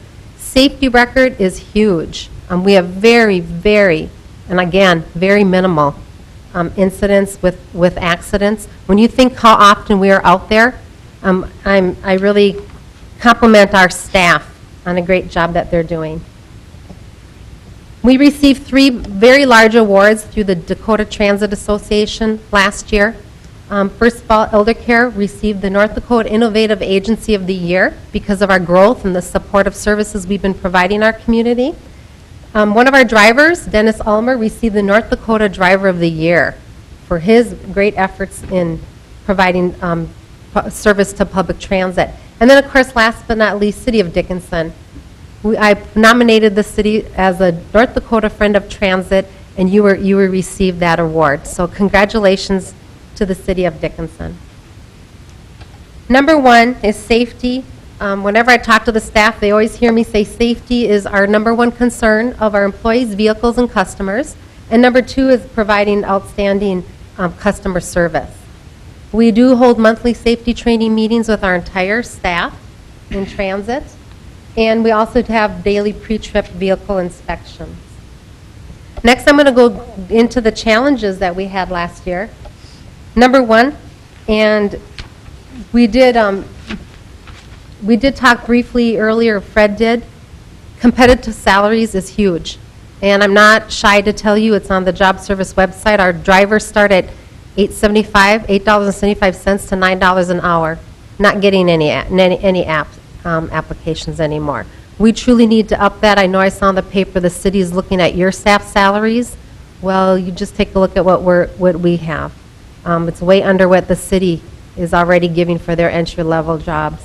We have to address that. If we do not address this, if I don't get an opportunity to address this, we probably will have to cut services, and it'll probably have to start with the Friday, Saturday night bar crowd and work our way down. And I don't think we want to do that, but I am getting very deeply concerned about the salaries that we need to not only just do those entry levels, but our current staff need to be jumped up as well. How I plan to do that, I will talk a little bit later. Hiring staff, as Fred mentioned, we have 3 positions open. We need really 2 full-time drivers in addition to handle what we have. I need some part-time dispatchers, and we have that public transit coordinator slot open. Employment growth for customer needs, we are turning down rides more and more every day because we can't fill the needs and the requests we have. That's very hard for my staff, but I tell them over and over, we have only so many drivers out there. Safety's number one. We don't want to push our drivers. We have to turn down the rides. We just have to. And they hate to do that because we believe so strongly in customer service. But safety, again, is number one. Our challenges, increase in fuel costs. This is for this year. $4,000, our fuel bill was almost $9,000 last month. Transit software, we really have outgrown the use of our software. There's a software out there that I've had my eyes on. The state of North Dakota DOT has put through a grant request. We have not heard back. Traffic congestion, really taken us a lot longer. And I'm not going to go into deep details. I know all the city commissioners know what's happening with the oil industry, the increased people in our community you know about the salaries. You also know about what's happening to our roads. We cannot no longer do the trips we used to do because we can't get onto 22 when we go to Kralachuk. We can't get back on the road. Drivers are taking the freeway to go east and west. We are taking not the main routes any longer because we can't get through. So the drivers are doing their best to do roundabout. Sometimes that takes longer trip. Sometimes we're really struggling with the potholes. This past winter has really affected our rides and customers on the vehicle, and that's the next is the road condition. Rapid growth has been a challenge, and then a 5-minute waiting time. People are used to, sometimes we pull up and we have to wait longer than the 5 minutes that we truly have to get that passenger on to go to the next trip. What do you do if you go beyond the 5 minutes? If we go beyond the 5 minutes, we have to go back later on if we can. If we can't, then we just don't do that ride. Sometimes if the driver can wait a couple extra minutes, they will. But because we are growing so heavy, we have to tighten that. Before, maybe a driver could have waited 10 minutes, but now we are just too busy with the back-to-back. So we're retraining the customers, and we're also working with the drivers. We're doing a lot of assortments of things, but we just can't sit and wait sometimes because we have to go to another trip. What we are doing, though, is I'm sending a letter to all of our riders here in the next month, explaining a little bit more to them as well, the importance of them being ready for us versus us waiting for them to come out. The next 2 charts that you have are comparing 2009 to 2010, and the growth is 31% in trips, 34% in passengers. The next slide is comparing 2008 to 2010, 89 and 98. This is 2008 would be when we were not the taxi, because we picked up the taxi in April of '09. So this is tremendous growth. Over 50,000 passengers last year that we assisted. And then this chart, I mean, obviously it's small, but what I want to show you here is the first Do you see how the chart is flat? That's back when it was just elder care, not public transit. We were flat. And then do you see this growth? The growth, that steady incline is from when we took over taxi. The last two, or the last three, is January, February, and March of this year. And we helped, the first 3 months of 2011, we averaged 5,739 passengers a month. This is just another way of looking at our growth. It's by year. 2008, 9, 10, and 11. Here again, we're just showing you that steady incline of growth. Not in your records, but you might want to write these numbers down. Medical trips are over 28% of our trips. Over 28% is medical.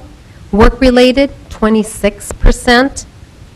Shopping and social is 27%. Shopping and social would be going out to eat, going out, it would be the bar crowd. It's also the people that do not have vehicles going to get groceries and necessities for their living. So when you take that, that's 2, 4, 6. I mean, majority of our rides are right there. Majority of our rides are those 3 important areas. We are affected by the oil industry as well. Saturday night I dispatched, and I had a gal call from Denver. I think it took probably about 30 to 40 minutes of the night to work with her on getting one of her people into the Dickinson Airport, getting rides set up, and putting the schedule together to get this person to and from their work site for a week, and then flying back out from the Dickinson Airport. So we are also seeing an increase in servicing the oil industry. This next chart is our financials.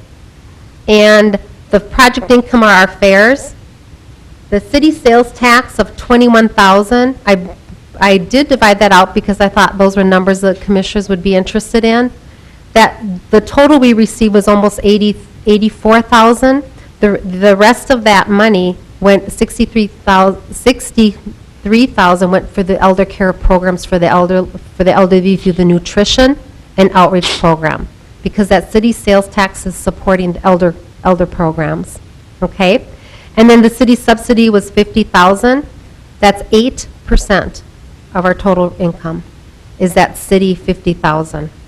And that's where I'm going to be coming back at a later date to ask you to reconsider some more funding. I'm not just going to ask you, but I will be asking the state, asking County Mill, United Way, our fundraising, and contracts. I'll also be, we're going to have to look at the fares. It's on the agenda Thursday as well for the Board of Directors of Elder Care. We need to make some adjustments on every effort in order to keep public transit sustaining.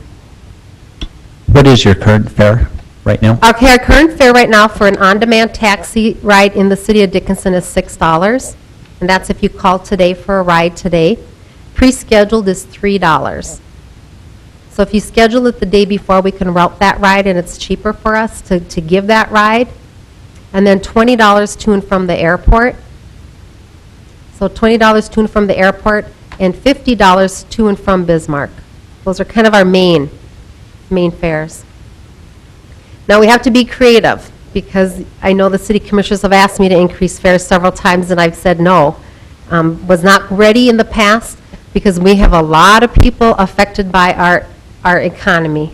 And it's the elderly, the disabled, the people that are on fixed income really cannot afford a $6 ride. They need those $3 rides. So we're going to be thinking outside the box how to do it fair, a fair increase, but also look at our budget. As you can see on the budget side here, salaries and wages are number one. You compare this to any other business and you can see we run lean. We're very good stewards of the money that is given to elder care and public transit.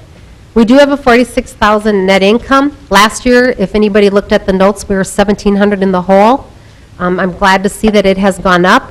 We have worked hard to save money because we have got to secure more vehicles. Our vehicles, majority of them are over 130,000. They're totally worn out from being used so many hours during the week. We have one new vehicle that we've purchased. We're looking at getting 2 more buses and some used vehicles across the state from other transit agencies. Okay, and then here are our goals from the upcoming year. Again, safety, number one, work on competitive salaries, employment growth because we're turning down rides, outstanding customer service, the new software, and financial stability. Of course, the new transit building you're familiar with, I'm sure Mr. Kessel has kept you informed that we're hoping to break ground next month. We have to purchase new vehicles. Really important to continue partnerships, continue training and conferences for our transit staff, and then marketing and public relations. These are just a few items I left with you to think about, because with the new building, these are items that we need to be aware of, you and I. And first one is Consolidated currently has no facilities in those lots. And we're talking here about the phone lines and the internet, and they're aware of it. I've already met with them. Snow removal access to the roads to get to our vehicles is something we need to address in addition to the sidewalks. General groundskeeping, we'll have to hire a custodian. Right now, staff is doing our custodian work, and then a vehicle detailer. In order to keep public transit in the city of Dickinson, these are the items we have to be concerned about. Retaining staff, attracting new employees, the funding. And I also invite any of you, please come spend some time with us. You're so welcome to get on a bus, go for a ride, come see our offices, take a look at our dispatchers and how they work with the computers and the radios. And I guess that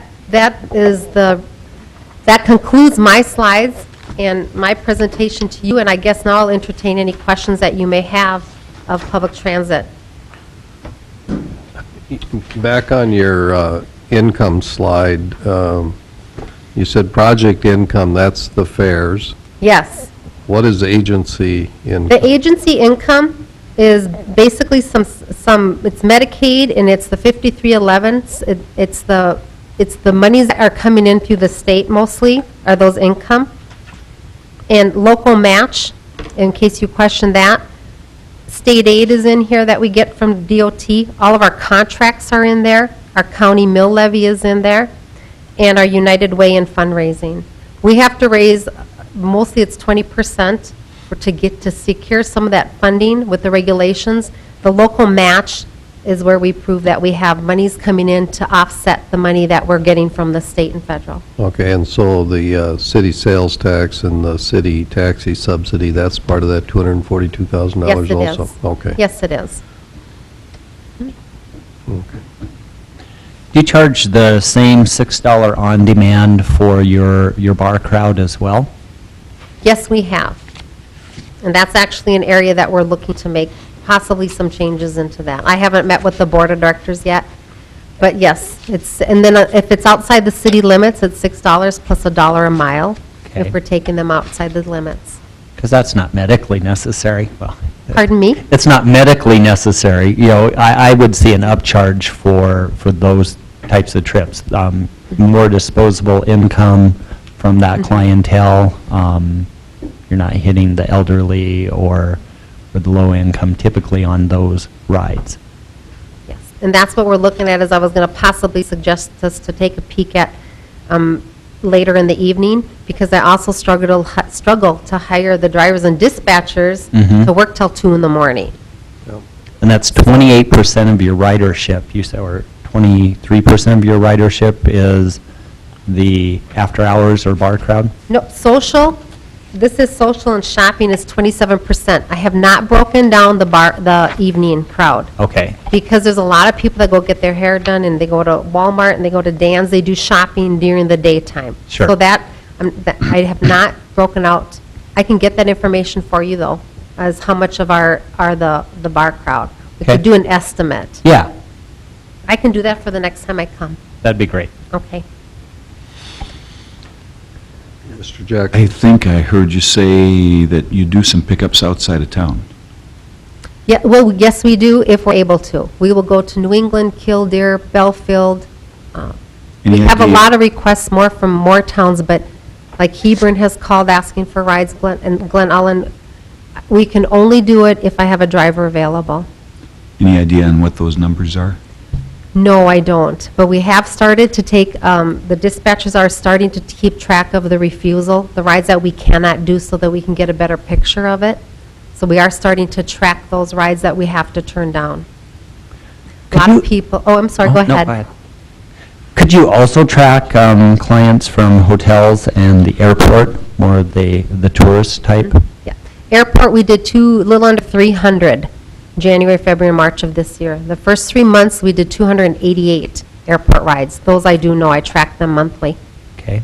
How would that have compared to a year ago? Are we up or down? You know what, way up. I can guarantee you we're way up. Okay. Absolutely. Because when we came on board, we weren't doing the airport 24 hours. We were just doing them here and there. So that's how Dennis Ulmer, actually, one component of his driver of the year is he is my 24-hour airport driver. So well over. I can say that without even looking at the numbers, because I'm sure we just did a couple a week. I remember when a pay period timesheet had maybe 2, maybe 1 airport rides, and we're doing way more. Mr. President. Mr. Steiner. Colleen, do you know the number of clients that are exceeding the 5-minute wait? No, I don't. That would be something that's interesting. I mean, if they're putting you behind schedule by more than 5 minutes, I think you're correct in saying there has to be a charge there for that, because you are not moving and pick up other clients. Eventually, through the night, you're missing clients. Correct? And the hard time we have, though, Carson, is if I'm waiting for us here for 5 minutes, you and I can make that change. The challenge we have is the people with disabilities or cognitive. That's the challenge sometimes we have. Or sometimes, like I went up to Country Kitchen one day, elderly lady I was picking up, and it took her probably 5 minutes just to get from to the restaurant into the vehicle. And then once we got in the vehicle, it took us some time to get the seatbelt on to get her money out. So I think we have to also be aware that we are helping the disabled in our community and the elderly who cannot drive. So some of it is us trying to assist with that, and the drivers know. They know sometimes we have to wait a little longer, but if they could be more ready than what they are right now, that would assist us. What about your standard customer that every day, certain time, are they abusing that? Well, if it was me, I'd be abusing it because I'm usually not one to be ready 15 minutes early. Actually, it's really personality. Some of the drivers at our meetings say, well, we know who will be ready and who might not be ready. And I'm just being honest with you. If somebody's always 15 minutes ready early, always early, they're going to be early. Somebody, I mean, that's not my strength. I'm usually last minute because I'm doing as much stuff as I can before I leave the office, or before I leave my house, I'm throwing laundry in and doing a lot of stuff. I'm the one that we have to retrain. So. One last question. You said your hourly pay is around $8, a little more than $8 an hour.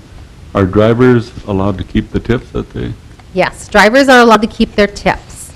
During the day, there's not a lot of tips. Basically, the tips probably mostly the bar crowd and maybe an airport ride.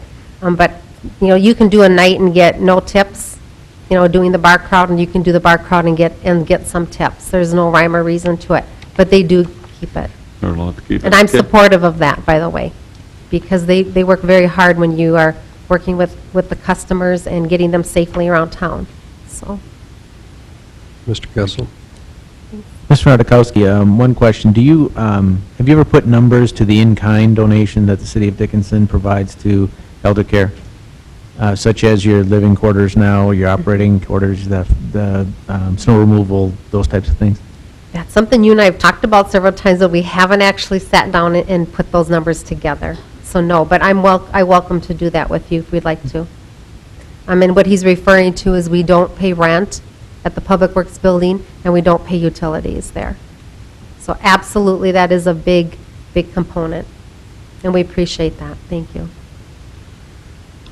Mr. Kessel, when you first became city administrator, I think you took numerous calls from the public complaining about public transportation.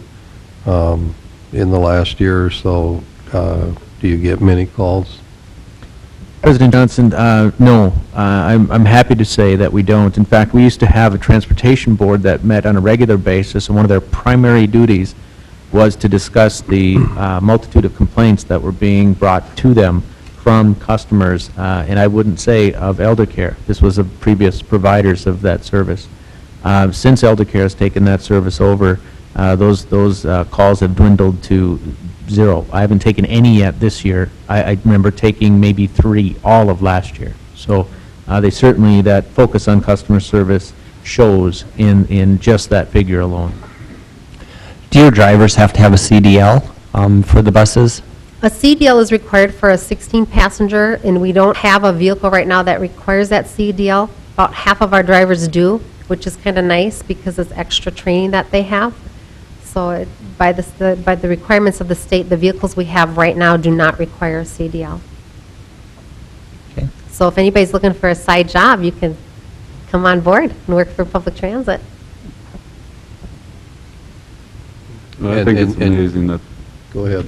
70,000 passengers last year.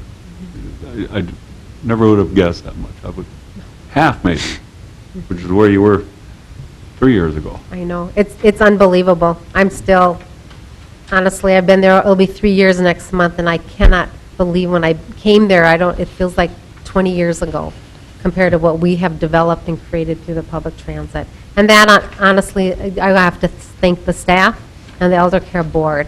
Their support and your support in the state of North Dakota through DOT, through all of our donors, United Way, the mill levy dollars. It really, truly is a team effort, because I do agree with the previous taxi businesses that could not make it work.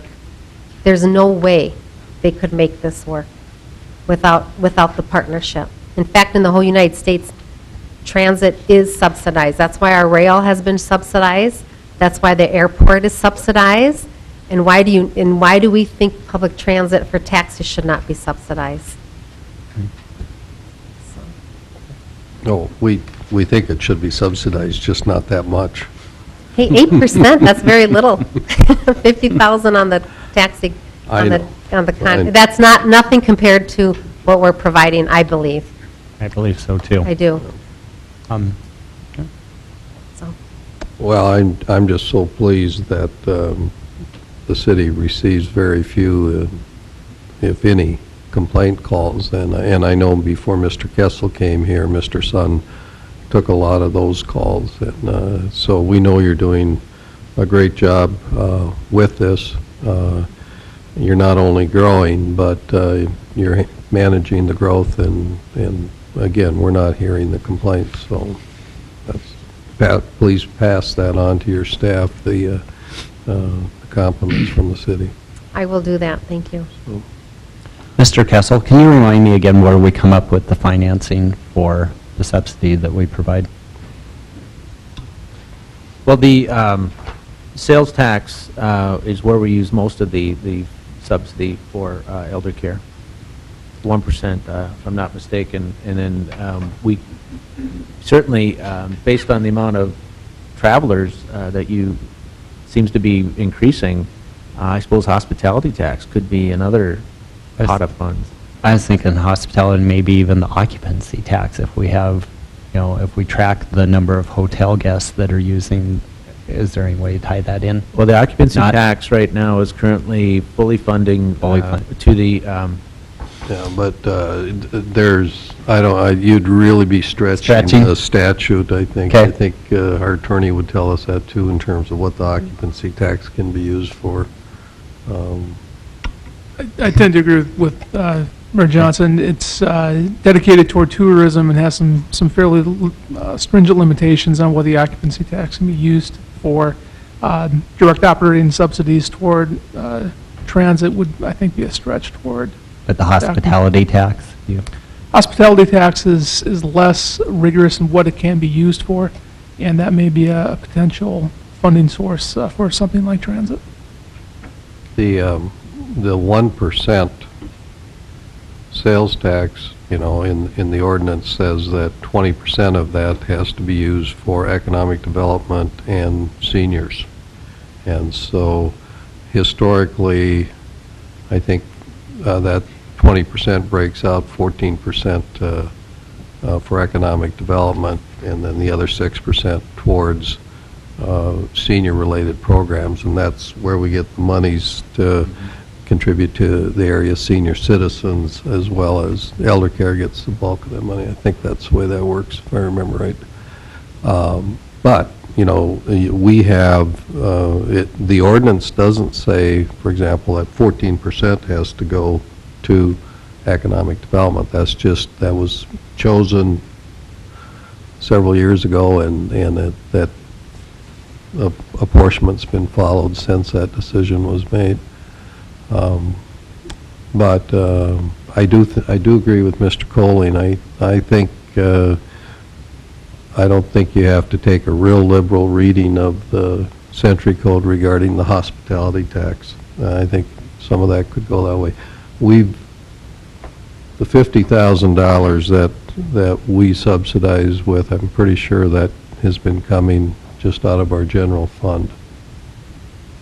That, yeah, Mrs. Johnson shaking her head yes, so that's funded with general fund revenues. Have you mulled over a figure that you're going to be bringing to us? Yes, I have. You know what, just tossing around just to get us through June. The state has given me an additional $50,000 to get us through this June, because their fiscal year is July to June. Next year, honestly, we need to at least double it for the next year's budget. To get us through June, what I need to do, I mean, I was thinking around $20,000, just to get us through. I'm not lying to you, I'm just telling you the honest to God truth here. We can't keep going with the staff we have, and we need more people to do a good job. My concern is losing current staff and not retaining them, which I know is a lot of other businesses have that. I don't have time to wait. We like I say, we're addressing this Thursday at our board meeting, so estimate maybe $20,000 to get us through June. For sure, it's got to be 100, and that's what I asked for. I believe last year, did I ask for 100 and I got 2,500? I think we got 2,500 extra this year, 52,500 in the year, and I think I requested 75,000 last year, and that's not a heck of a lot when you look at what's happening in our community. And this is to help so many people. 6,000 people a month in our community to get them around. So, but I know you understand where I'm at from what I shared with you. So thank you. Yeah. Thank you. What kind of revenue do your Bismarck trips bring? The Bismarck trips are $50 on pre-scheduled. If it's an out of the blue on demand, it's $100. So we go Tuesdays and Thursdays to Bismarck for $50, and if somebody asks to go on an off day, it's $100. But we could go every single day to Bismarck. Those are the rides we turn down regularly, are the Bismarck. So what was your 2010 revenue for your Bismarck For just trips? Bismarck, I don't have that broken out. It's all in that fare, the total. What kind of trips are those? Most of the trips, I would say, majority of them are medical and to the airport. Might be an airport run, but majority of them they're not for shopping, they're all medical. Medical procedures for some of the nursing home people, and doctor appointments for specialists in Bismarck, cancer treatments we take. So I would say 99% are medical, and then we have just a few here and there to the airport. Is the $50 one way? It's $50 one way or round trip, pre-scheduled. $50 one way or $50 round Right, trip? because we have to come back. Sometimes if we take somebody one way there, like to the airport, it's 50. If we take them there and back, it's 50. And that's another place that we're looking at, I mean, because the drivers have to wait. They're waiting there during the day to get the people back, but I'm going to tell you something. I think one day we had 10 people on the bus.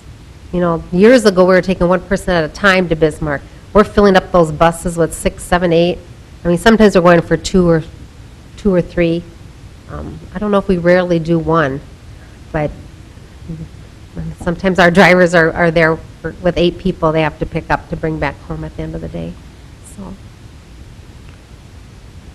I know you want to service as many customers as you can. I think in addition to looking at fare increases, you may have to look at, is there a portion of the market that you just can't really serve profitably, even with the subsidies. We know that the city, when we look at the 2012 budget, is going to have lots of requests, whether it's for additional staff or salary increases or projects. There's just a whole lot on our plate, and while we really support the program, I think when we total up all the numbers, I think we're going to have sticker shock too. And I keep reminding people that, you know, this city only levies about $3 million in property taxes for its general fund, just a little over 3. And this year, that $3 million probably is less than 33% of our total general fund revenues. So we're reliant on other sources also. But I think we're going to have major requests for funds for all good things, but we're not going to be able to fund everything. I think we know that already. You're doing a great job, but I think, you know, you'll have to have some contingency plans, as you said, thinking out of the box. One possibility might be, you know, is there a part of the market that you're serving that you just can't afford to serve? We might have to look at some things like that too. You're right. You know, and I can't imagine what your budget's like. That's why last year, you know, I would have came back and asked for more money, but instead of the 2,500. But I do, I mean, I just, probably this much, I know what you're going through with what's happening in the city. So I do understand that. And you know, the staff and I, honestly, customer service is important. I've had to finally accept the fact, if we can't continue, we have to cut services. That was hard for me, I'm not going to lie. Customer service is important, and I know the need is so heavy in our community, but we might have to just say, you know, we're going to have to cut some of this down and cut our hours and maybe just do daytime and not evening and weekends, or, I mean, that's kind of how we built up. Yeah. Maybe we don't do the airport anymore. Maybe we ask the hotels to do that. So I appreciate that comment, I mean, and we will be looking at that. we want to do the greatest good possible, but you may not be able to do, you know, the greatest good in total. And by trying to do that, you know, we don't want to jeopardize the entire program, because it appears it's working extremely well. So, but, you know, I suspect if you would ask us to take our subsidy from 50,000 to 100,000, that would be a pretty big stretch. If we decided that that's what had to be done, there's somebody else who's going to be very angry with us or very disappointed with us, because there'll be $50,000 less for somebody else. And that's where you're, I'm sorry. That's okay. Have you approached the hotels or the airport? When you're hauling 300 passengers a month from the airport to hotels and around, have you approached the hotel industry or the airport about any assistance? You're providing a very valuable service, a revenue-generating service for both of those entities. No, no, we haven't. I know in the past, Mr. Kessler and I talked a little bit about the bar crowds, putting like a certain fee if there was a way to assist. You know, we've talked a little about that, but I have not researched the airport or the hotels. So that's another area. Yeah, I don't think there's anything wrong, like, with a late-night fee. You know, if you're, for example, if your regular fee right now is $6, late night be $8 or even something higher. And the same way with the, you know, if the transportation between airport and hotel, if you look at what the alternative is to rent a car, you're providing a very cost-effective alternative to renting a car. And so there's probably more room there too to, you know, increase your rate. And if that rate increase deters that segment of the market from using it, well, then you know that it's not that important to them, and you could cut that service if you had to. I doubt that'll be the case. I think they will pay. $12 for the bar crowd. $3 tip, it's $15, still a good deal. Better than DUI. And that's what they say when we're transporting them. They appreciate us helping them because, and it also, you know, it's also good for our community for safety. You know, it keeps the people who are drinking making wise decisions to get a driver versus getting out there and having an accident and a death occurring. Absolutely, yeah. Keeps our community safer. President Johnson, if I may, one more question. I know we're well past our time, but Mr. Radakowski, would a fixed-based or fixed-route system, do you think, help or hinder in your cost and revenue equation? Overall, probably hinder. Fixed routes, we've been researching fixed routes for a couple years here on and off. They're very costly, because you would probably just do a route in Dickinson and charge people $1.50 to get on, or $1. So it's gonna be a lower service. The vehicle's gonna be constantly going. I've heard through my colleagues, that the fixed route is more costly to operate. I don't have proof on that, just from some of my colleagues sharing with us.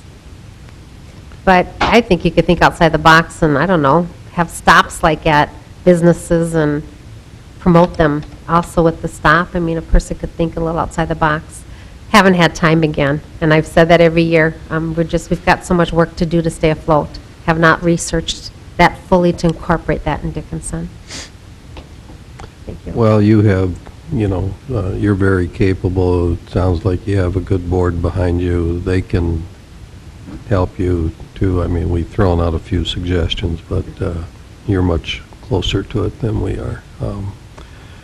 Just, this does get recorded, and people in our community do watch Channel 19. When you're looking for employees, are you flexible? Can you take part-time employees or only full-time employees, or are you flexible here? Flexible. I create positions with flexibility to get the people to come. So if someone is looking like for maybe a part-time job, you're pretty flexible, you can work with them there, and they should just call Elder Care and... Yep, they can call Public Transit. Public Transit number is 483-6564.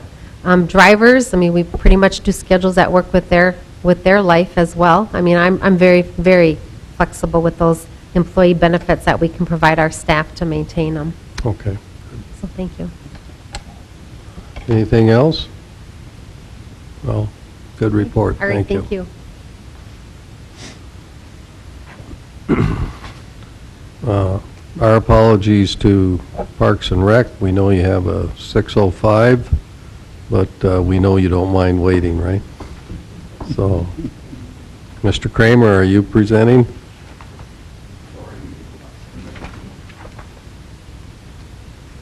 Thank you, Commissioners.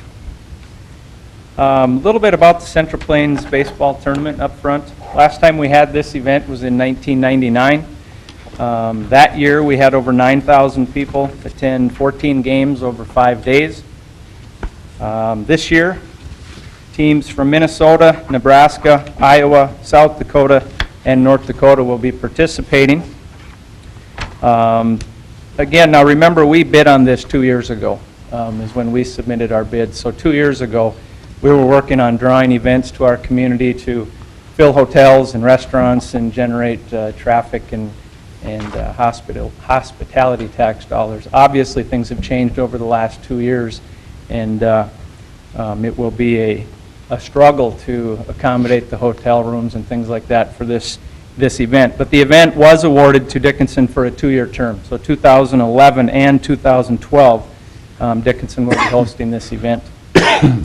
The bid amount was $30,000 per year, which goes to American Legion, National American Legion.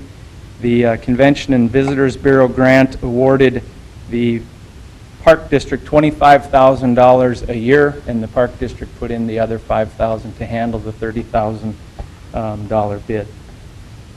Improvements down at the ballpark, there's several improvements that are going to be taking place to accommodate this event. There's a new concession area that is being constructed, handicap accessible restrooms, new backstop. But most of all, what we needed to do to accommodate the specifications of the bid was to upgrade our lighting system at the ballpark. That is the original system, and the price tag on that to change the system to get the required foot candle or brightness on the field is $136,000. The Park District has budgeted for $75,000. The tournament is going to cover $11,000.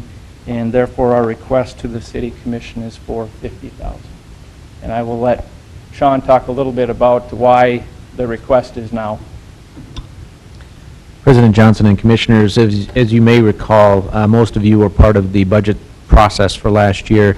there was a request made for $50,000 a year for 2 years to fund the lighting and the upgrades required for this tournament.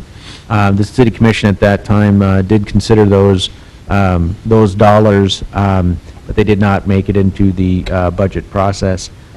Since then, you've heard a report earlier, our hospitality tax dollars have certainly increased, which would be the recommended funding source for these improvements if you decide to fund them this evening.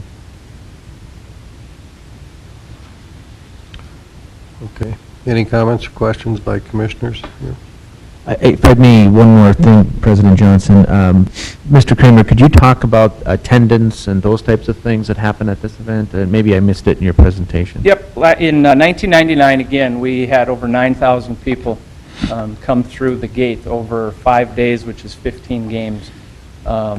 Hotel room-wise, we are right at about 200 rooms that we need for this event over the Thursday to Monday event.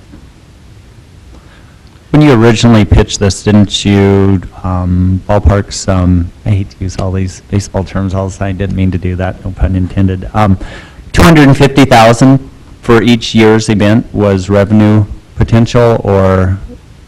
For economic development? I think so. Correct. And actually, I think the CVB had a number closer to $1 million over the two-year event. For everything. For everything. This tournament's a little bit different. If you recall, in '96 when we hosted the Babe Ruth World Series, in that event, kids are actually housed at host families throughout the community. With American Legion, they do not do that practice, so all the kids are put up in a hotel. The Ramada, Grand Dakota Lodge Ramada Inn is the host hotel, and that's where everybody will be put up. Spectators are going to be placed at various hotels throughout town. So you think $1 million impact? Over 2 years. Over 2 years, $500,000 per tournament. Do we know the 3 motels that are under construction, will any or all of them be complete by August? The only one that we have had conversations with is the one by the old Albertsons. Okay. And that one potentially will be.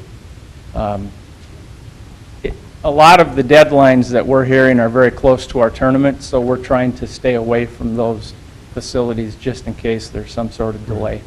I'm just thinking in terms of, hotel room availability. Without them, that time of year, I suspect it'd be pretty tight. If one or more of them is able to come online prior to August 4th, that should help. And Very helpful. I think all 3 of them have roughly 250 rooms in total, so. Mr. President. Mr. Jackson. Mr. Kessel, tell me again, I missed what you said, the source of the dollars if we do this? The recommendation would be that you use hospitality tax dollars. Okay.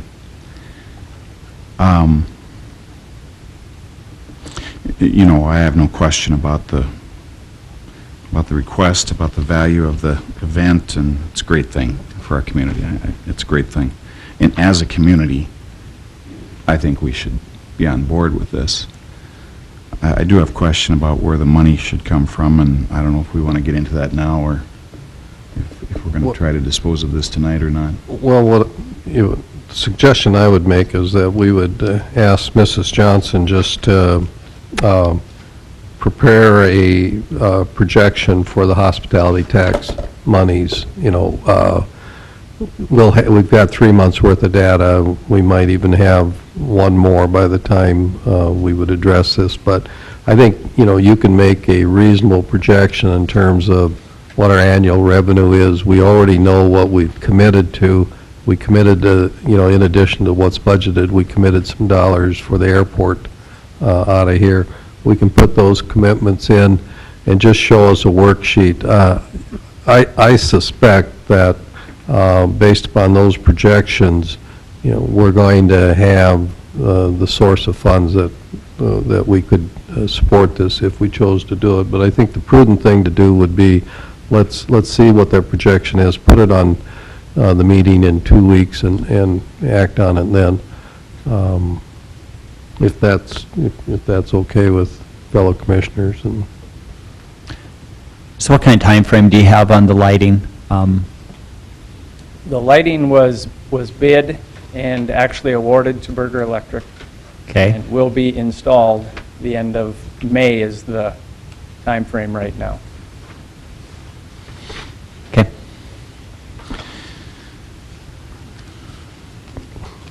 so you're doing it whether we help you or not. How's that all going to work out for you?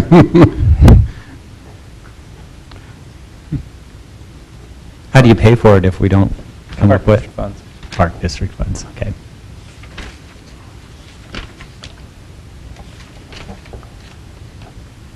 But I think we're going to show that, again, tax collections are going to run well ahead of what we budgeted for revenues here. And I know I'm inclined to support this, but I'd like to see an updated projection before we make the final commitment. So, I'm just going to throw this out. I'd like us to consider one other thing, and that is the occupancy tax. Now, I know what I'm saying when I say that. We either need an ordinance change, or the Park District goes to the CVB. Since 2 years ago, when this bid was made, occupancy tax has risen by 50%. It's going to rise a whole bunch more this year, a whole bunch. I think that needs to come into our conversation. the uses for the occupancy tax are not defined by city ordinance. They're defined by the State law. North Dakota Century Code. Mhm. And as Mr. Colling said, how you use that tax is very narrow. And we could ask Mr. Colling to look at that and by interpretation see if it can be used for something like this, but I think that would be a fairly liberal interpretation, again, of that code. We won't. I understand that it's more restrictive. Yes. I understand that, but just my glance at it, I thought that maybe this would fit. And if it doesn't, it doesn't, you know. And the Do great. CVB, oh, I'm sorry, Gene. The CVB gave you $50,000 to secure the tournament, right? Correct. And have you approached them for dollars towards the lighting? We have not. Is there a way we can do a cost share with the CVB as far, you know, I don't know where their budget is or what that. Well, you know, to answer your question, I think the answer is yes. I think the monies that we've forwarded them from the occupancy tax, they're going to have the same Century Code limitations that the city would have if it chose to do visitor promotion on its own as opposed to through the Convention and Visitors Bureau.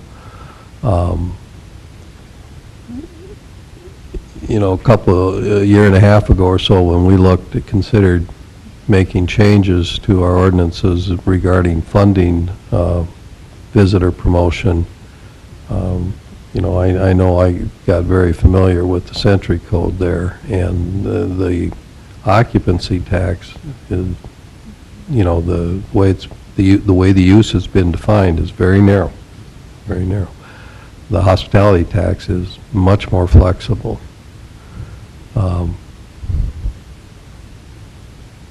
And have you applied for the special event funding that the CVB has as well? We have not, just the one-time event funding that was awarded. Okay. So, right now, I'm not aware of any program they do have that or covers capital improvements, just. Just the events in yeah, general? Event attraction. Okay.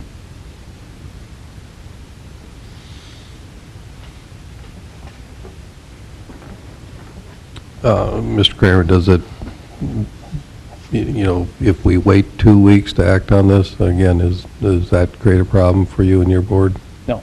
That is Okay. perfectly fine. I think,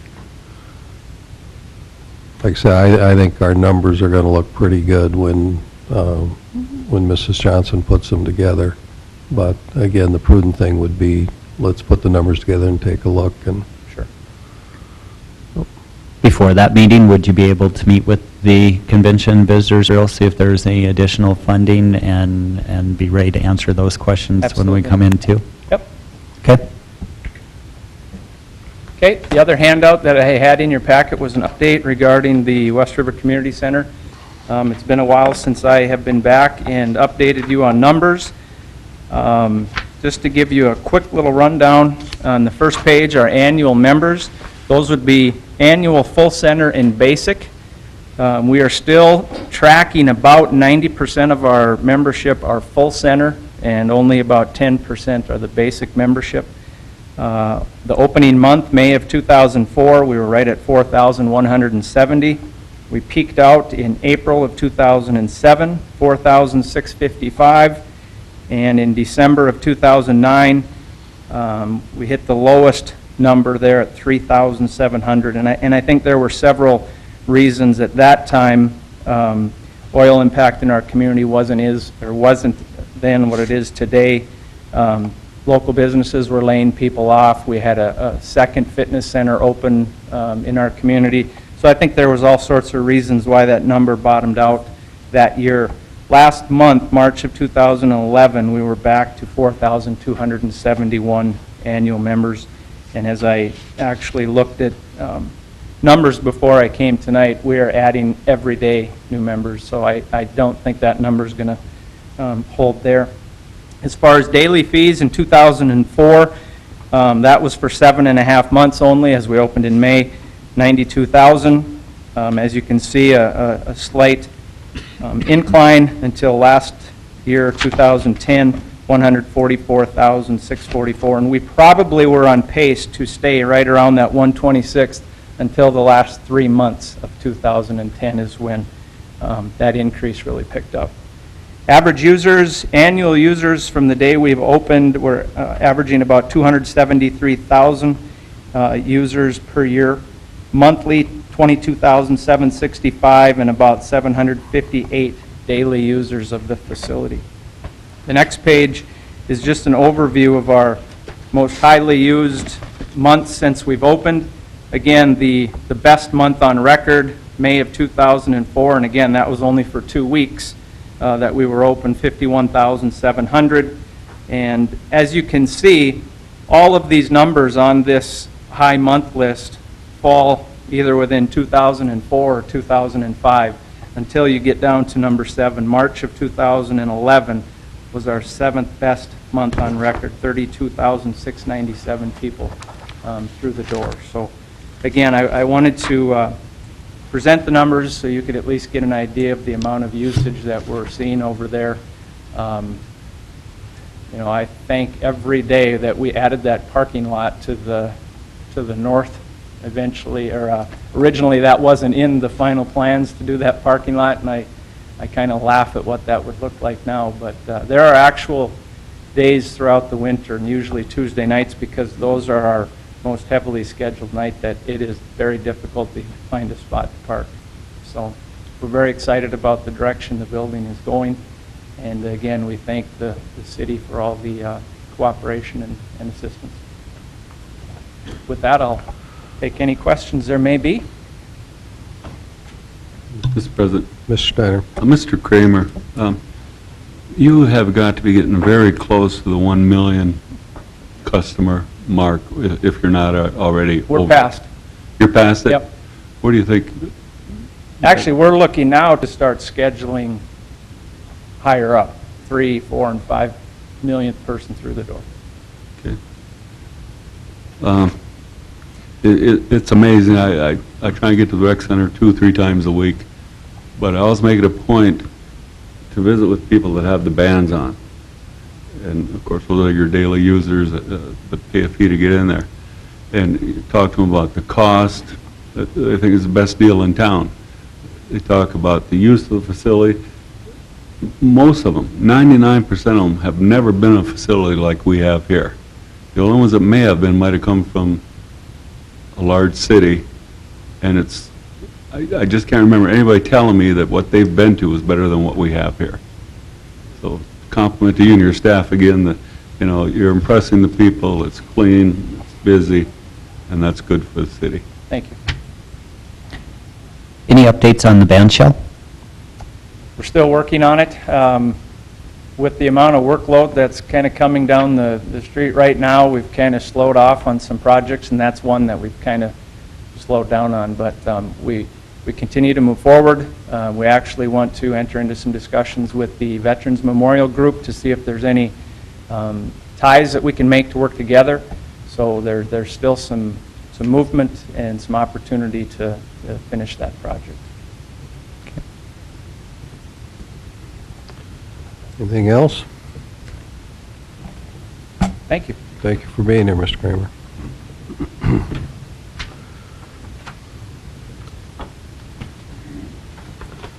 We'll go back to the non-timetable agenda. Item E is the North Side annexation. And Mr. Colling, would you introduce that item? Yes, Mr. President, Commissioners, there's a proposed resolution in your book finding that less than 25% of the landowners in the North Annexation area filed protests. As you'll recall, the Commission adopted the secondary annexation resolution on March 7th. This annexation resolution annexed the same property that was earlier annexed by the city in the fall of 2010. And the Commission adopted this resolution in order to firmly resolve the status of the property, even though a lawsuit was pending and still remains pending. As you know, the court heard the landowner's motion to impose an injunction to invalidate the annexation, and the court has denied that motion. We were pleased with the court's decision, but the lawsuit does remain outstanding, and for that reason, it's still my recommendation that the city complete the secondary annexation resolution with the proposed resolution before you. The resolution in your books makes several findings, and I want to go through those findings with you. First, the resolution finds that the secondary annexation resolution was validly adopted by the City Commission. You previously did this by unanimous vote on March 7th.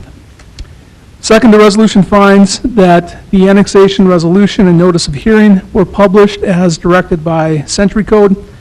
We have confirmed publication of the resolution and notice of hearing with the Dickinson Press. And although it's not required by the statute, we did also publish a copy of the map of the annexation area.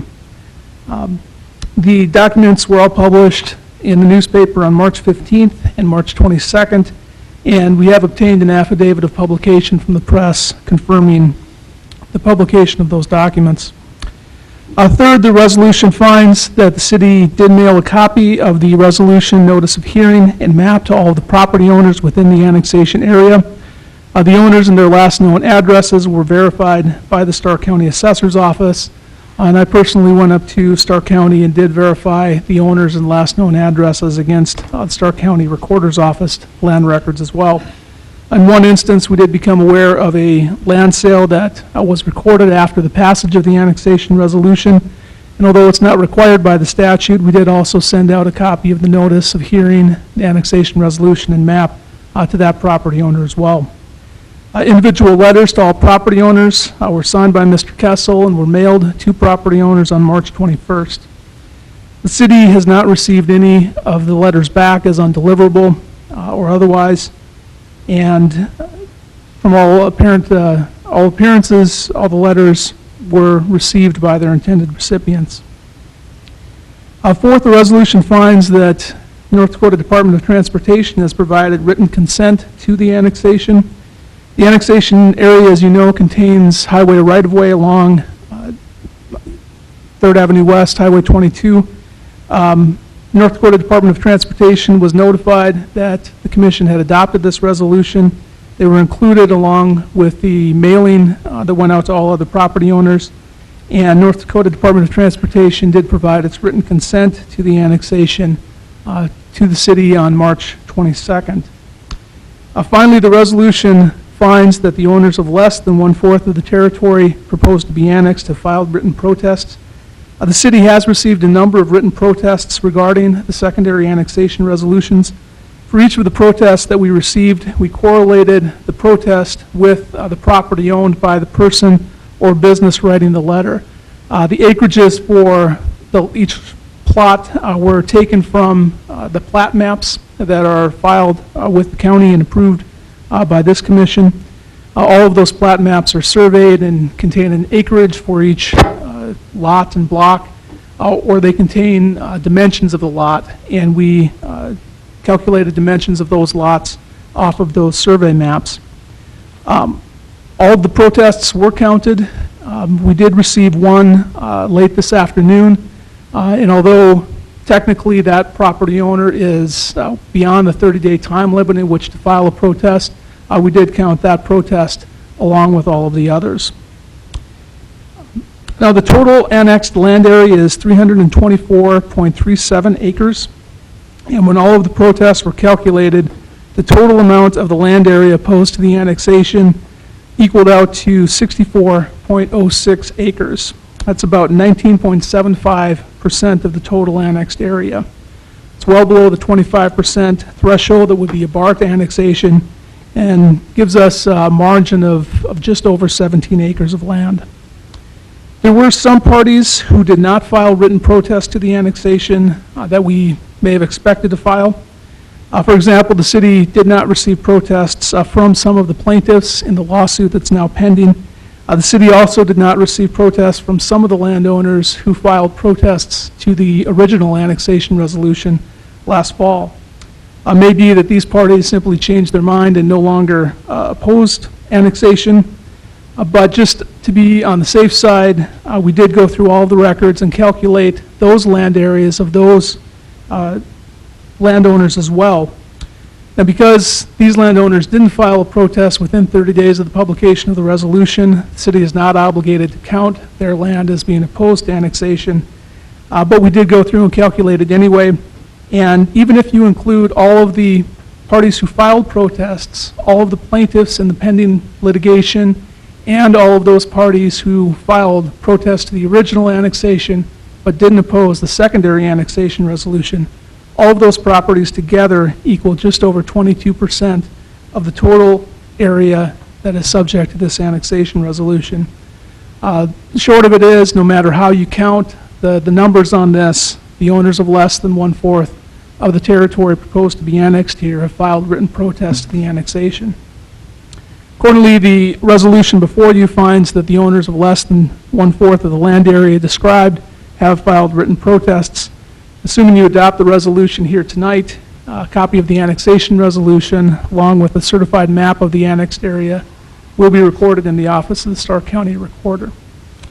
And that would bring the secondary annexation process to a close. Be happy to entertain any questions you might have. Thank you, Mr. Colling. Are there any questions or comments? Mr. Colling, is this resolution 24 then? This will be resolution 25. 25.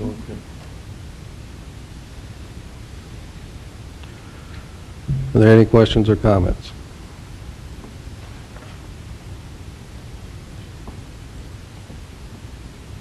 Mr. Gann, do you wish to comment? Yes, sir. For the record, this is not a public hearing, but we'll certainly hear your comments. Thank you. Good evening, President Johnson and city commissioners and city officials. I know Mr. Johnson recognized me, but my name is Bill Guion. I serve as the HR manager for Wyoming Casing Services Incorporated. Tonight I am representing Steve and Londa Halverson, owners of Lots and Lane subdivision, which is located in the North Side Annex Resolution.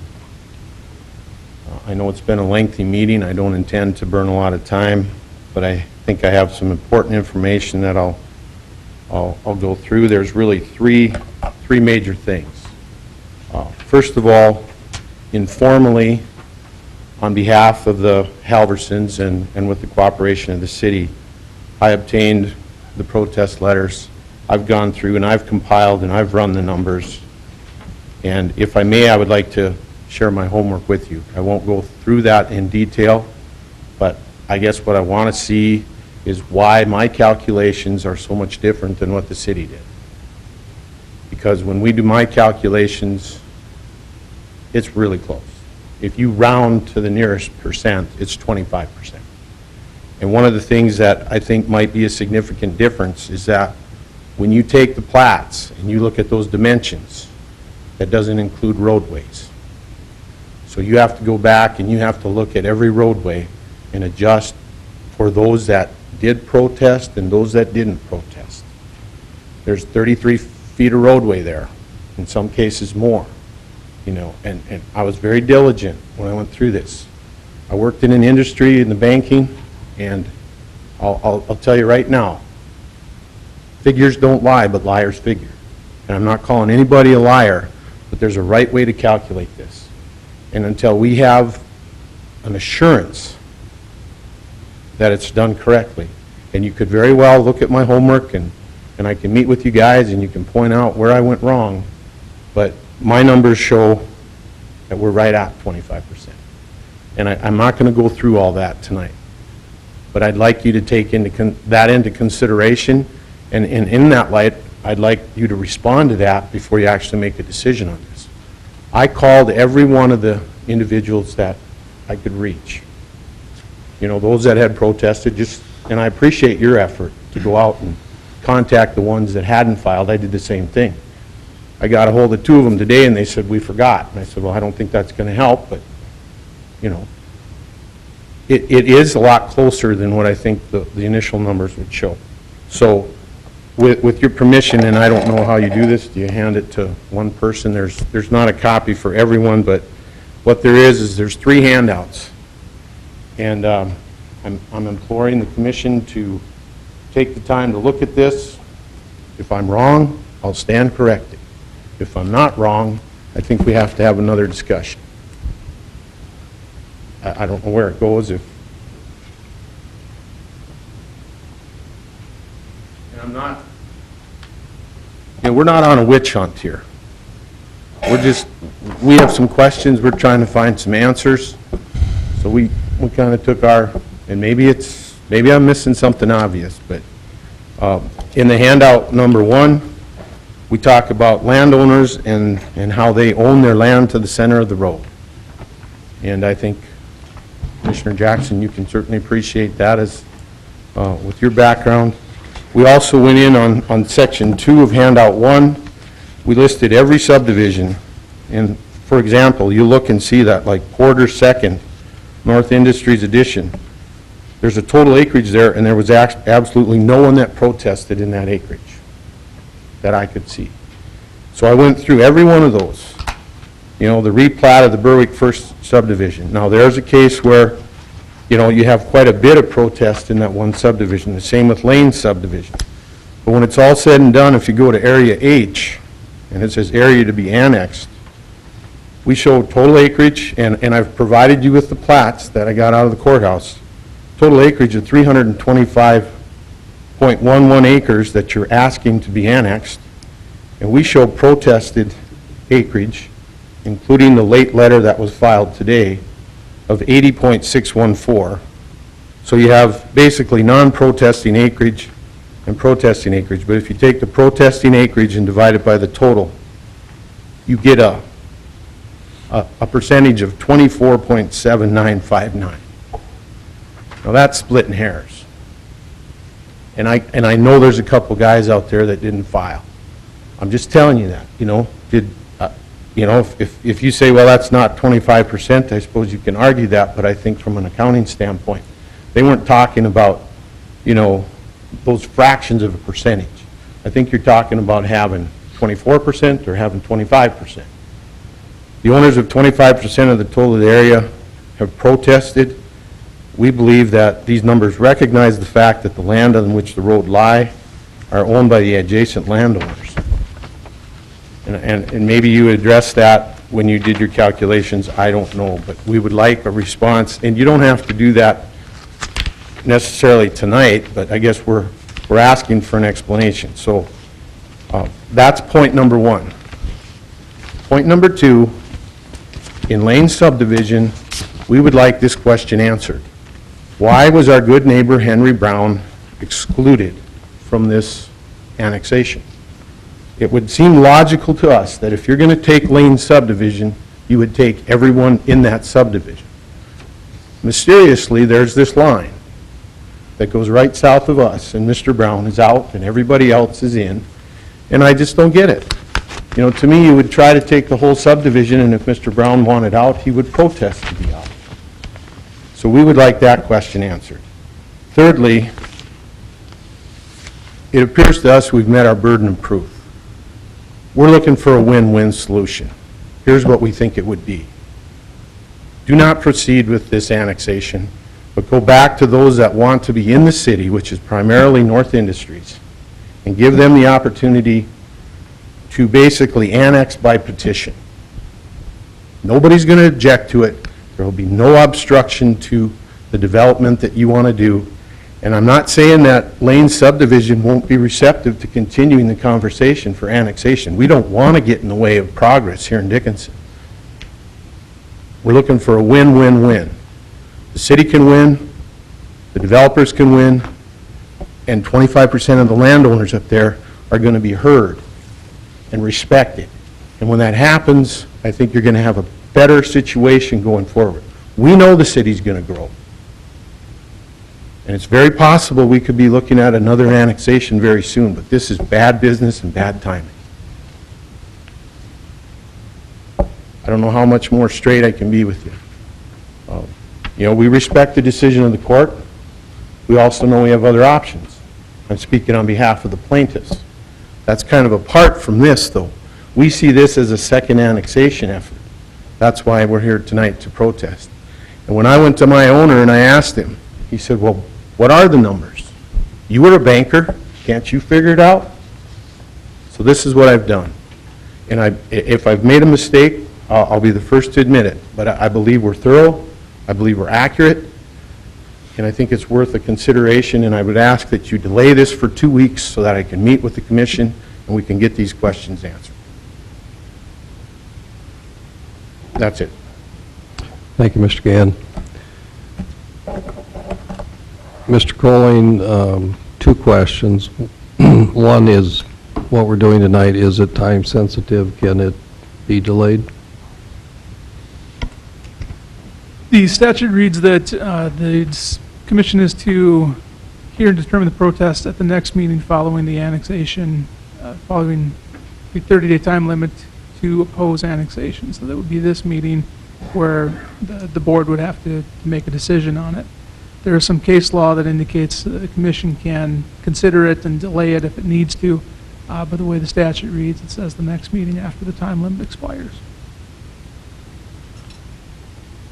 Okay, so I think I heard you say that we're supposed to make a decision. The way the statute reads, yes, this would be the meeting where the decision is to be made. Okay. Is it required? I mean, is that the way you would read the statute? There is some case law that indicates that the commission can delay a decision if need be.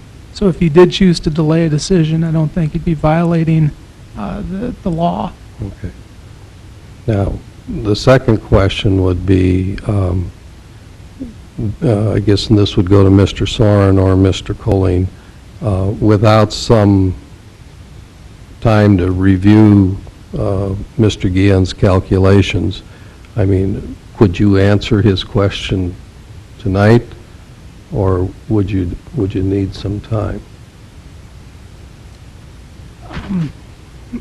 I believe I can answer the questions tonight if you would like. Well, you know, I want you to be comfortable in answering, because I also think I heard you say that, you know, we can delay this, and if you would like the 2 weeks or like a week, because if we could always come back at a special meeting too, if time is of the essence. You know, if you'd like to take some time to reflect on what he said and then formulate a response to him, I don't oppose that. And, you know, I guess I'm going to kind of leave it to you in terms of how you'd like to respond. Well, I can give my response to the issues that Mr. Guion raises. The acreages for each individual parcel were taken from the assessor's office. The assessor's office calculates the acreage for each owner, and that's the acreage that they're taxed on. That's what they own and what they are able to convey to any other party. I would note for Mr. Guion's figures, whether you use the numbers I presented or the ones that Mr. Guion presents, you're still less than 25%. So even if my numbers are wrong and Mr. Guion's is right, you still have less than 1/4 of the owners that have filed written protests. So I think in either case, the statutory minimum has been satisfied. That includes then at least one owner who filed a protest today, which is beyond the 30-day time limit in which landowners have to protest. That landowner owns, recollection is right, a little over 11 acres of land. We chose to include that in the numbers that we presented to you, and that's what gets us up to the 19% figure.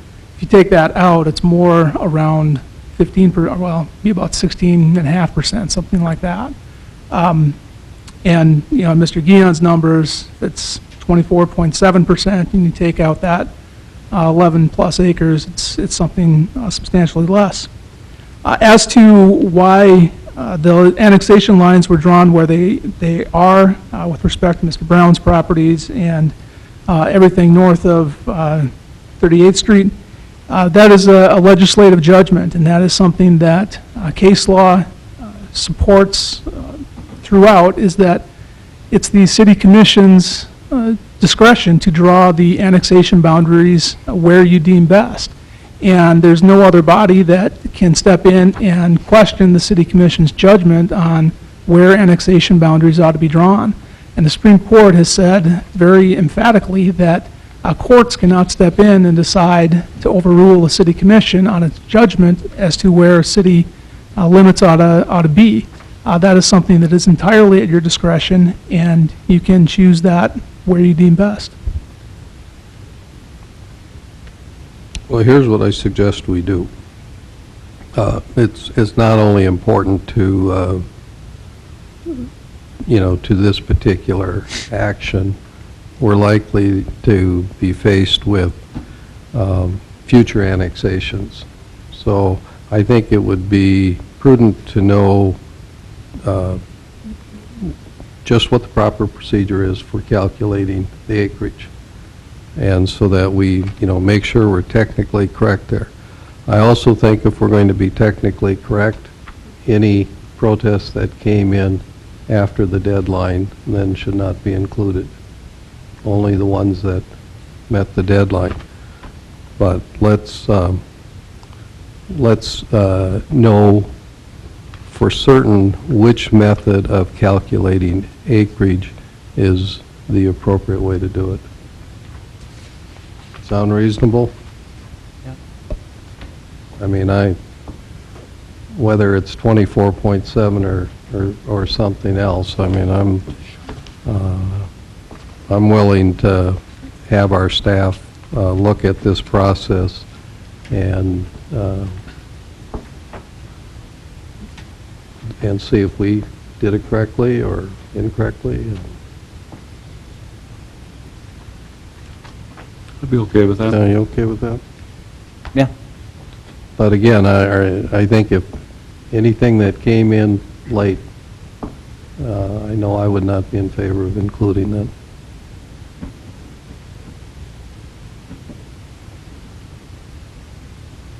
So we'll move this matter and then to the agenda for the first meeting in May. Okay? If I may, President Johnson, we don't question the authority of the commission to draw the line. What we're asking is why. Just tell us why. Does Henry Brown know somebody we don't know? Is there a logical reason that we don't see? Because to us, the logical path would have been to take the entire subdivision. I think it's very atypical to take a subdivision. None of the other subdivisions that were being proposed to be annexed had a little corner that was cut out. And all we want is an answer. We're not questioning the authority of the commission. Well, I don't know that No, we have I an know answer that, for but you tonight. Right, and that's what I'm clarifying. We don't question the authority of the commission to draw the line. We just would like a... But we will double check the calculations and take your information into account, and I think I would encourage city staff, once you're ready, please meet with Mr. Guion and share with him your findings. Thank you. Okay. So we will defer this for 2 weeks. We're now going to move to tab 5, Public Works. Mr. Soren, we'll turn this over to you. Thank you, President Johnson. The first item we have is the second reading of a rezoning petition for Block 5, Lots 10, 11, 12, 23, 24, 25 of the replat of Country Oaks Estate Second Edition. This is, the request is to go from an R2 to an R3 zoning for a multifamily development. These are the lots along 10th Avenue West, north of 21st Street.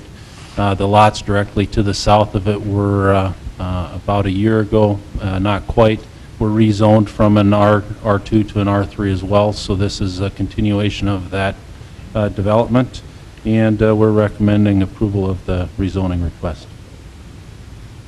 Okay, this is a second reading. Thank you for the introduction. At this time, I'd ask if there's anyone from the public that would wish to comment or would like to comment regarding this proposed ordinance. If so, you can step to the podium, state your name, and we'll hear your comments. Anybody from the public? There's no one from the public. Would there be comments by city commissioners or other city staff? Mr. President, just one question, Mr. Soren. Was there any protests at the plan and zoning meeting on this? No, we didn't receive any on that. Thank you. Is there a motion regarding President second? Dowlaw for the motion for second final reading of ordinance 1412. I'll second it. We have the motion, the second. Further discussion? Hearing none, we'll vote. Mr. Jackson? Aye. Mr. Altman? Aye. Mr. Steiner? Aye. Chair votes aye, so the motion carries. The next item I have is another rezoning petition. This one's for the Cooks Meadow Hills First Edition. This is the second reading of the petition, which is a rezoning from an agricultural to an R1 for blocks 1, 3, 4, and 5, and from an agricultural to a R2 for block 2. It fits the master plan as they presented for the development of Cooks Meadows Hills First Edition, and we're recommending of the approval of the rezoning request. Okay, thank you, Mr. Soren. Again, is there anybody from the public who would like to comment regarding this proposed ordinance? If so, step to the podium, state your name, we'll hear your comments. Anybody? Okay, any comments by commissioners or city staff? Mr. President, Mr. Steiner? move to approve ordinance number 1413. I'll second it. We have the motion and the second. There's no discussion, we'll vote. Mr. Steiner? Aye. Mr. Altman? Aye. Mr. Jackson? Aye. Chair votes aye, so the motion carries. The next item is a development impact fee request. This is our first industrial, commercial project that we've received a request on. I apologize, I see I didn't get the maps included in the packet. We do have the complete application. The improvements, this is a phase 1 of the development. 34th Street is the street that runs through the middle of the subdivision. The proposed improvements include water and sewer in 34th, and the street construction from Highway 22 to 2nd Avenue East, as well as water and sewer on 2nd Avenue East from 34th north to 40th Street, and then water and sewer in 2nd Avenue going south, but no street on the south portion of 2nd Avenue. The project is, I think, approximately $1.5 million for this phase, which makes it eligible for the 50% up to $600,000. And we are recommending approval of this development impact fee request. All right, thank you, Mr. Soren. Mr. Colling, it's resolution number It's Resolution 25-2025. 25. Okay. Any questions or comments by commissioners? Mr. President, I have one question. How many phases will they be doing? You said this is the first phase. How many phases will they be doing, do you guess? I would guess that a second phase would complete the development of the project, but there is some residential development that they're looking at changing some zoning along the east side of the property, and I'm not sure exactly how that's going to come, which might push it into a third phase, but I would anticipate 2. And the third phase would probably go into our residential impact fund rep. So 2 phases of industrial, Correct. commercial. Mr. President, Mr. Jackson? couple things, Mr. Soren. All of these improvements are within the boundaries of the North Industries subdivision? These are, yes. I know that there are necessary improvements outside the boundaries. Where are we with those, and how will they be paid? That is another project that we will be bringing forward. There's another developer that is requesting funds for that and is working on the development of that infrastructure of 29th Street, water, sewer, as well as Sims. I'm talking about to the east further. Is not part of this going to be reliant on... Oh, the sewer project? We're working on that project right now. And how are we paying for that? I believe the city is working on a development plan to take care of that project. Okay. Okay, remind me what our ordinance says about the repayment period for the industrial impact fee program? It's a 5-year repayment. 5 years? Okay. Those are my only questions. Other questions or comments?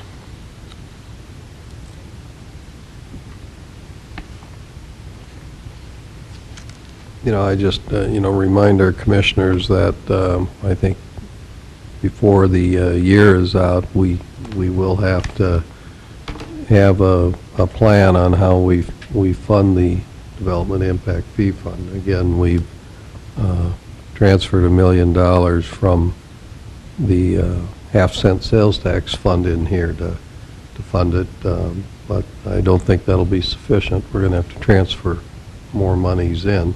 But again, to remind the public, these are all special assessed, and as long as we don't have an oil bust, these monies all come back. But it's kind of like working capital. You have to fund your working capital.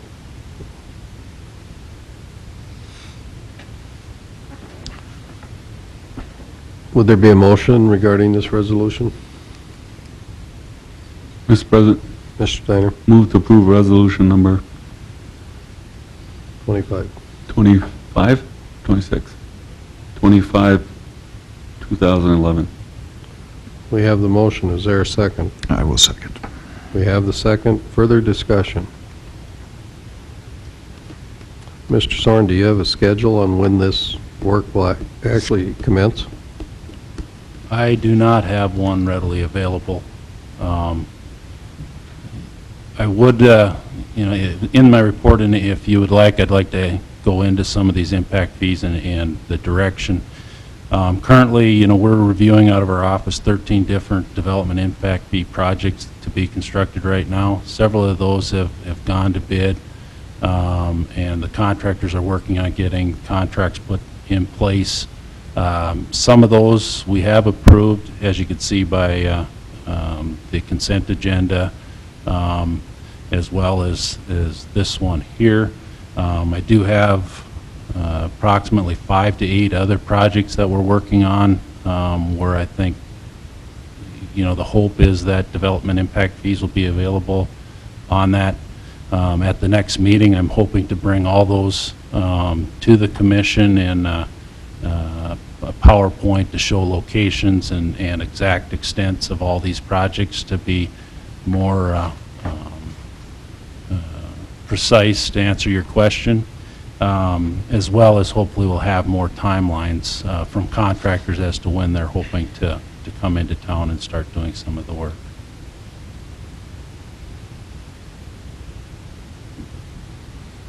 So it sounds like in terms of projects in the works, I mean, we have way more than our self-imposed $7 million limit.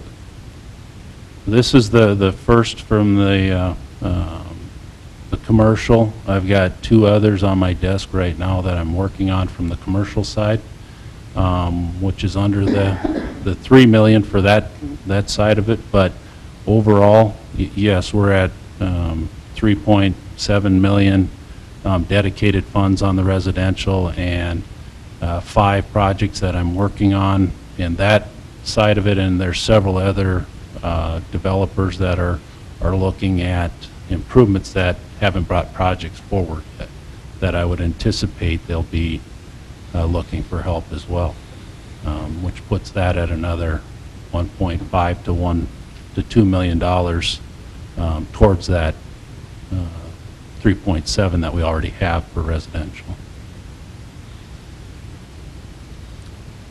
You're going to bring us that number as to what we project we'll have for developed lots by the end of this construction season?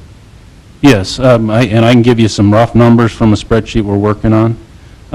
Through the approved process right now in the residential side, if all those lots get developed, we would have developed 518 total lots for residential. And currently, to date, we've issued 131 permits on those lots.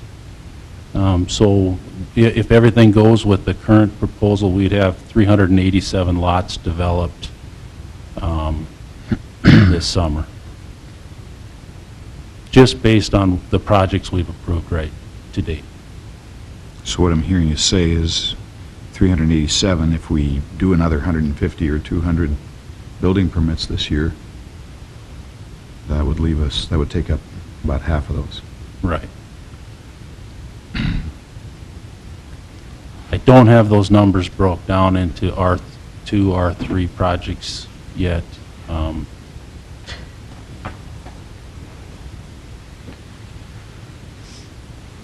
Okay. In this report, we're hoping that we'll be able to get it refined and in the packet, so it'll be following some of the numbers Ms. Johnson brings forward too. All right. Anything else? Okay, well, go ahead. That's all I had on that, but under reports, I do have a couple of items. Okay, we haven't voted on the resolution yet, so I don't think we did. So, any other comments, discussion relating to the resolution? Okay, hearing none, we'll vote on the motion there. Mr. Steiner? Aye. Mr. Jackson? Aye. Mr. Altman? Aye. Chair votes aye, so the motion carries. Okay, now we'll hear your reports. Okay, thank you. There's a couple sets of minutes in there. If there's any questions, certainly ask those. I'll try and answer them. I'm not going to go into details with those. But the code enforcement report that's in here shows new buildings permits, 10 compared to last year, 10. I think the significant difference in that, though, is if you look at the valuation This year, we're at 9.2 million compared to 1.9 million last year. There's a couple of pretty big commercial projects included in that. And when you look at the additions and alterations of the, for those permits, when you look at the valuation of that as well, we're at 9 million compared to 321,000 last year. So the size of projects early on here are a little bit bigger than we've seen the start of last year. And I believe in talking with our building inspection staff this morning, the permits applications are definitely starting to come in and pile up, and we're going to continue to see the numbers that we were anticipating from previous years with that growth. Any questions regarding that? Comments or questions? Is it mainly the hotels? I guess when I'm looking around and looking at the difference between 2.2 million and 18 million, just trying to connect. There'd be I believe one probably is a hotel permit that came through, and another construction project a little bit farther north out of town, I believe, are the two commercial, but large dollar structures.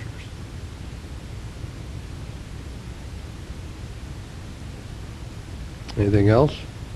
Just to add to the project discussion, you know, I am at the next meeting going to try and bring forward an overall project list and try and show where we're at and what we're seeing as we move forward for the summer. I do have a couple of issues out there that, one, just to make you aware, at the Baylor building, we did have a situation about a month ago where we lost power out there and the generator came on, and we had problems with the generator coming online like it was supposed to, and ended up with an oil leak and locked up the generator. So currently we're dealing with issues and trying to get that resolved. We're saying it's a warranty issue, but we're kind of having some battles right now in getting that process through. It did require a new engine be put on that unit.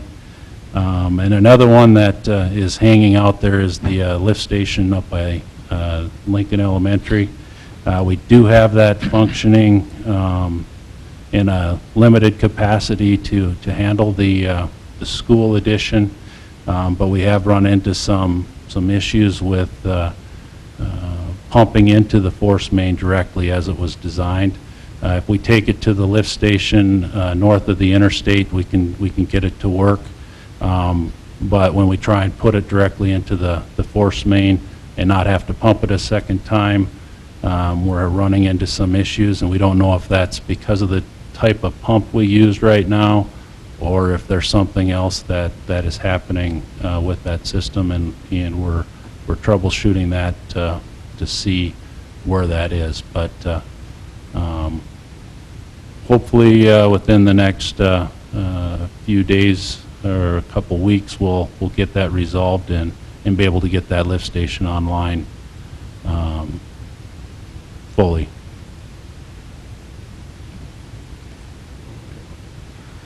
Anything else? That's all I have. If there's any questions, I'd be happy to try and answer them.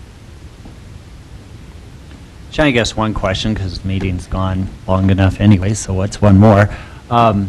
Snow removal. You and I have talked a little bit at length about it and the number of miles per employee that we have and the employee constraints. You and I are going to get together and start to map out a plan for next fall and present something to the commission.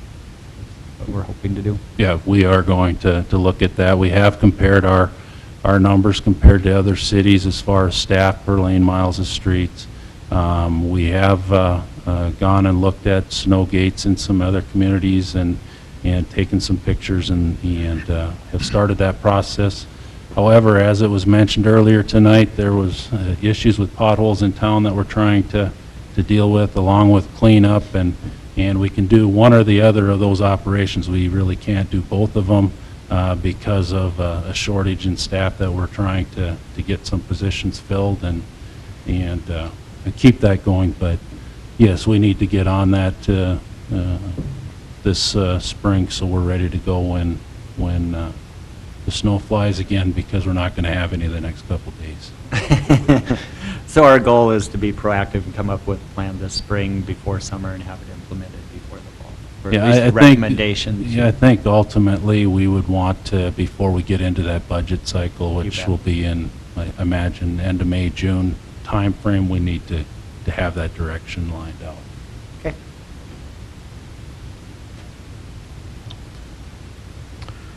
Okay, thank you, Mr. Soren. Public safety, we know you guys have worked hard and put together a couple of PowerPoints, and we want you to know we'll sit here patiently and Do I need to worry about dimming the lights, Commissioners?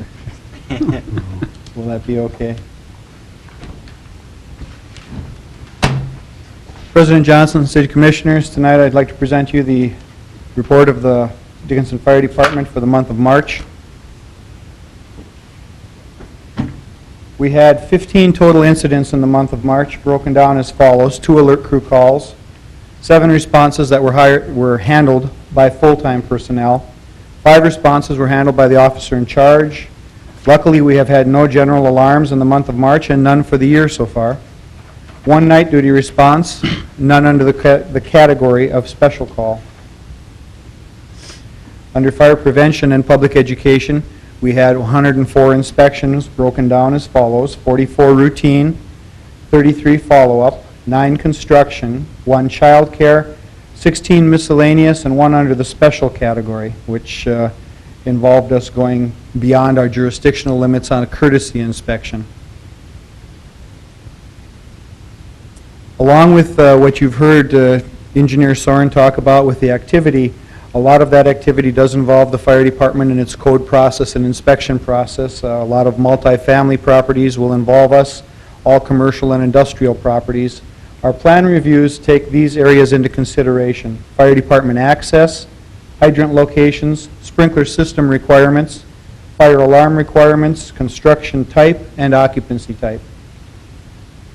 Our on-site inspections will cover these areas: initial inspection of the property, rough-in of a sprinkler system, alarm tests, sprinkler tests, walkthroughs as the construction progresses, and then, of course, a final inspection.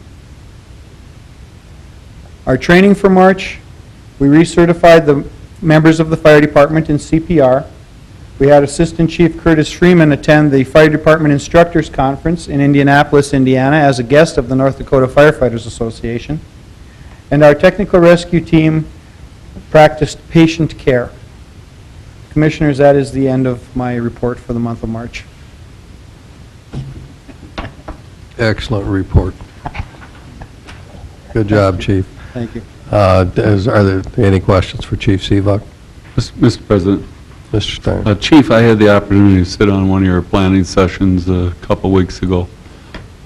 If you could, at a later date, if you could just give a synopsis of that there. I think there was some valuable information in there where you guys have to be and the issues that you guys are seeing right now. So, Thank you, Commissioner Steiner, for bringing that up, and thank you for your ability to attend that night, as well as our new city planner, Mr. Corton, was able to be there. And yes, my intent is to bring that back. We're working through the next step of that process.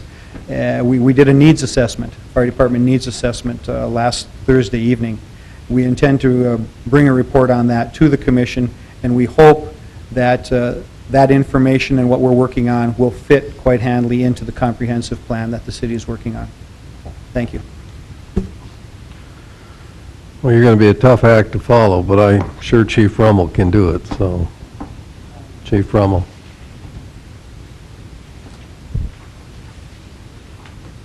I won't be nearly as long-winded. We're counting on it. Yeah, I'm sure you are. Good evening, Mr. President and Commissioners. I'm just going to give you a shortened version of the March traffic services report.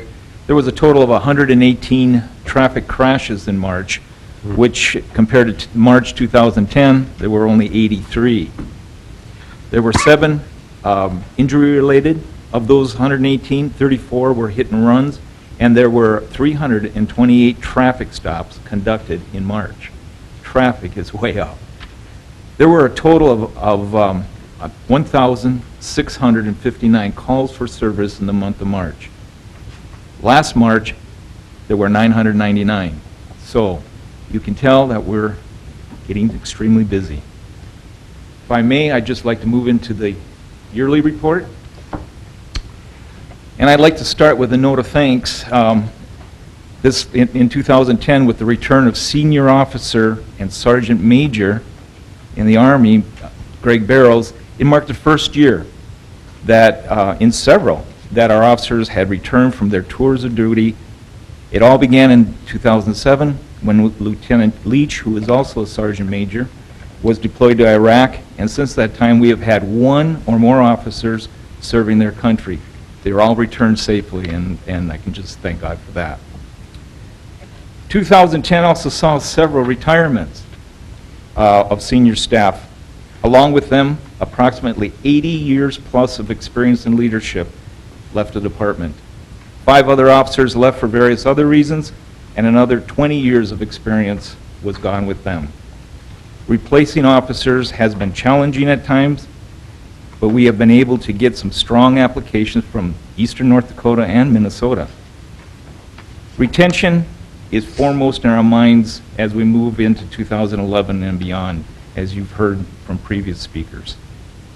There's, in that packet, or in that report, there is a written report from Criminal Investigative Unit headed by Sergeant Wilkie.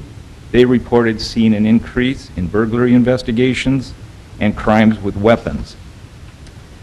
We have seen a strong success rate in clearing those cases, and we look to them to continue with that. You will find another report from Lieutenant Leach concerning the 7 high-risk call-outs by the Southwest Tactical Team. Interestingly, only 2 call-outs, though, were in the city of Dickinson. The 5 others were regional call-outs. Because we are and remain as a regional resource, we are eligible for grants, which totaled nearly $250,000 this past year. We were able to buy lots of equipment, finish with the MDT project, which puts computers in the cars, keeps the officers on the streets, and various other projects. And now, my debut, this is just a fancy slides anyway. These are the first time I got to use it, but I know Commissioner Oatman's asked me if I could do this, so I'll show you I can do this. Okay, I can't do it. I know this is, okay, I got it. Figured it out. With the retirement of Captain Stenberg and a few others, we are able now to change the organizational outlook, or the chart, for the police department. We were able this year to complete flattening the chart and flatten the chain of command. The lieutenant position that was held previously has now been replaced by 2 captains. So there was an addition of a captain's position, and the lieutenant's positions were eliminated. There are 2 lieutenants by name that are acting as sergeants at this time.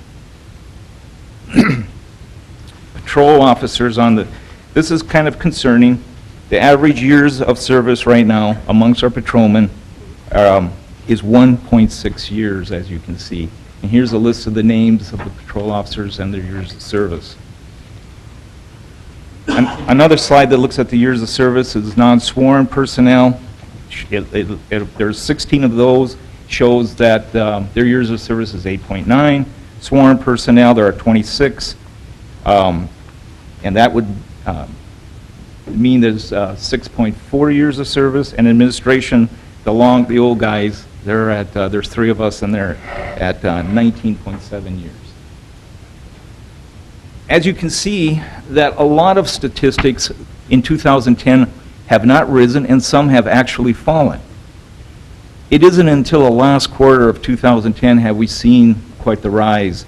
Calls for service in 2010, there were 18,556, which is down from 18,991 in 2009.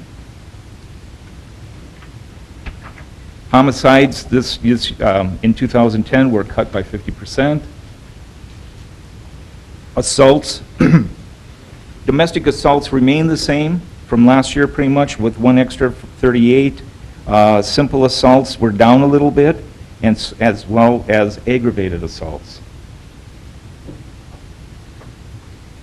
Criminal mischief arrests were up from 2009, but still down from 2008. Traffic-related violations, this is where we see the increase again. Citations are up to 2,335, which was compared to 2,193 last year, or the year, I'm sorry, in 2009.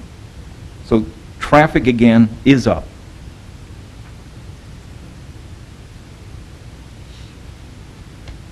Drug arrests, these are arrests that are made by patrol officers, not necessarily the narcotics task force. And you see that arrests for drugs, which are possession of controlled substance and paraphernalia, are down from 2009 as well. Oops. Driving under the influence cases, DUIs, are up from 2009 from 100 to 148, but still down from 2008 at 187. Driving under suspension cases are down from previous years. And no liability insurance arrests are down as well. This last slide, though, does indicate what our current trend is. And we do not see this current trend anytime soon diminishing. The calls for service are continuing to rise, as you see again, March for 1,659 calls for service, and we are getting more and more calls for service this year. So in the future, what we're looking to is not only retain, but we're also looking, because of the added area that we are going to patrol and everything, is possibly add on, excuse me, add on personnel. There's extra miles being put on the cars and those kind of things, those kind of costs. We're going to see some changes in that. But our main goal still, our main focus still remains to keep the city safe for its citizens, and we're going to strive for that. With that, I will take any comments or questions. The calls for service, are we seeing an increase in the seriousness of calls for service, or is it just pretty much the same level of seriousness as previous years, there's just more of them? There's just more of them, although there are getting to be more calls for service that could be serious. We are not, they haven't escalated to the seriousness yet. Our young officers are able to stave off or control the situation. I can tell you this weekend there was an incident involving a man with a gun, and that ended peacefully, and that went well. So our officers are able to deal with that. But we are seeing an increase of calls from the public. Mr. President, Mr. Jackson. are there any of those numbers that may say to you more strongly that you need more officers, more patrolmen? The calls for service, any of the numbers you've shown us in the last 10 minutes here, which of those numbers are going to tell you you need 2 more people or 4 more people? Or I believe the calls for service are the ones. With that, and with the added territory where we are patrolling, right now it's mandated a minimum shift of 3 people. 3 people. We need to visit adding an additional staff to that number so that there would be a minimum staff each shift of 4 officers on the street. Right now, we are having investigators take in walk-in calls so that the officers can remain on the street. There is probably, and I don't have those figures, but there is a longer waiting period for officers to respond to some of these calls. We are prioritizing. Now, we haven't done that for a while. I remember in the 80s we would prioritize calls, and up to this point that there was no need. We could just answer the calls. There was available officers. Now we're prioritizing. So all these things added together, I think, is what determines whether or not we could use 1 or 2, or 4 officers.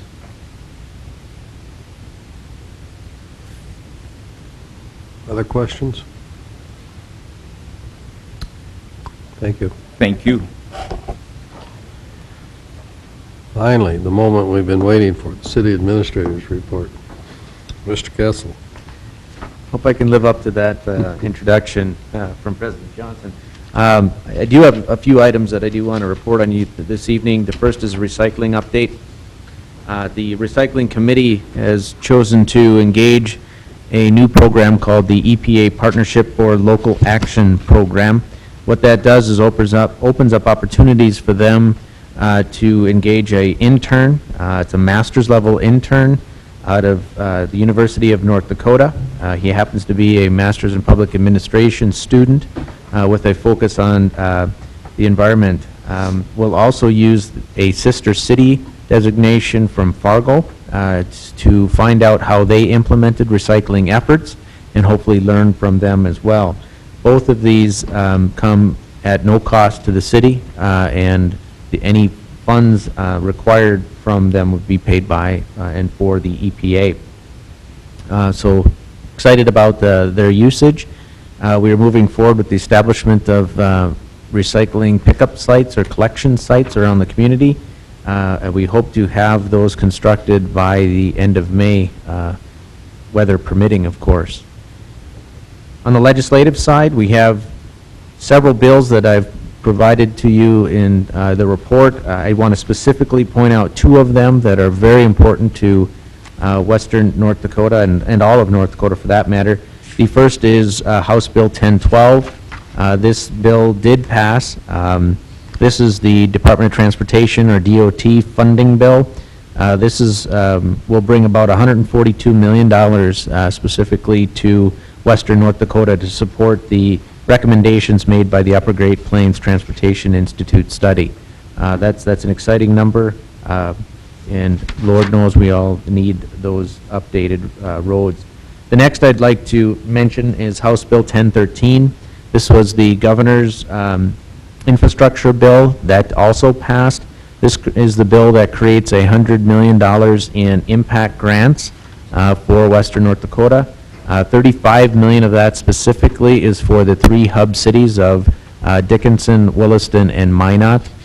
They are working through the process right now of developing how those grants will be distributed.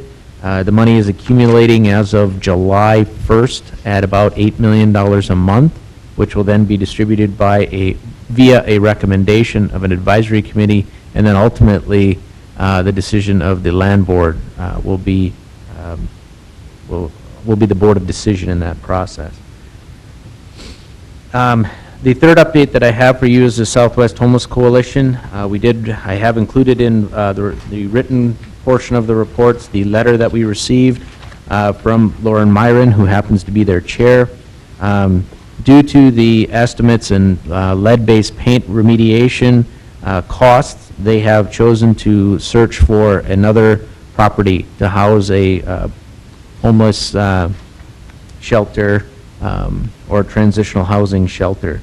That means that the home that the city recently purchased can be used for another purpose, and we'll be bringing a recommendation to this commission at a future meeting regarding that structure specifically. The next is a low-income housing updates. You, as a commission, approved 3 different applications for low-income housing projects. 6 of those projects were decided upon and awarded by North Dakota Housing. The one that received funding in Dickinson was the rehabilitation of Pioneer and Peaceful Haven. Their plan is to update about 100 different units in each of those units with kitchen and bathroom renovations. That does mean then that the other 2 projects, that doesn't mean they're dead, but it does mean that they'll be postponed. Beyond Shelter specifically plans to purchase the land and make that project happen next year. They're going to revise their application and go through this same or similar process as they did this year and try to get those home credits. In support of our 4:30 change in time, you did request a revised agenda to try and keep our timetable agenda items or public interest after 5:15. So what we've provided to you is a draft agenda of what that may look like. It does contain a few different changes, trying to move reports to the beginning of the agenda and action items to the end of the agenda. So that would conclude my report this evening, unless you have any specific questions about the items that I've raised or others that have come to your attention. Any questions or comments from the city administrator?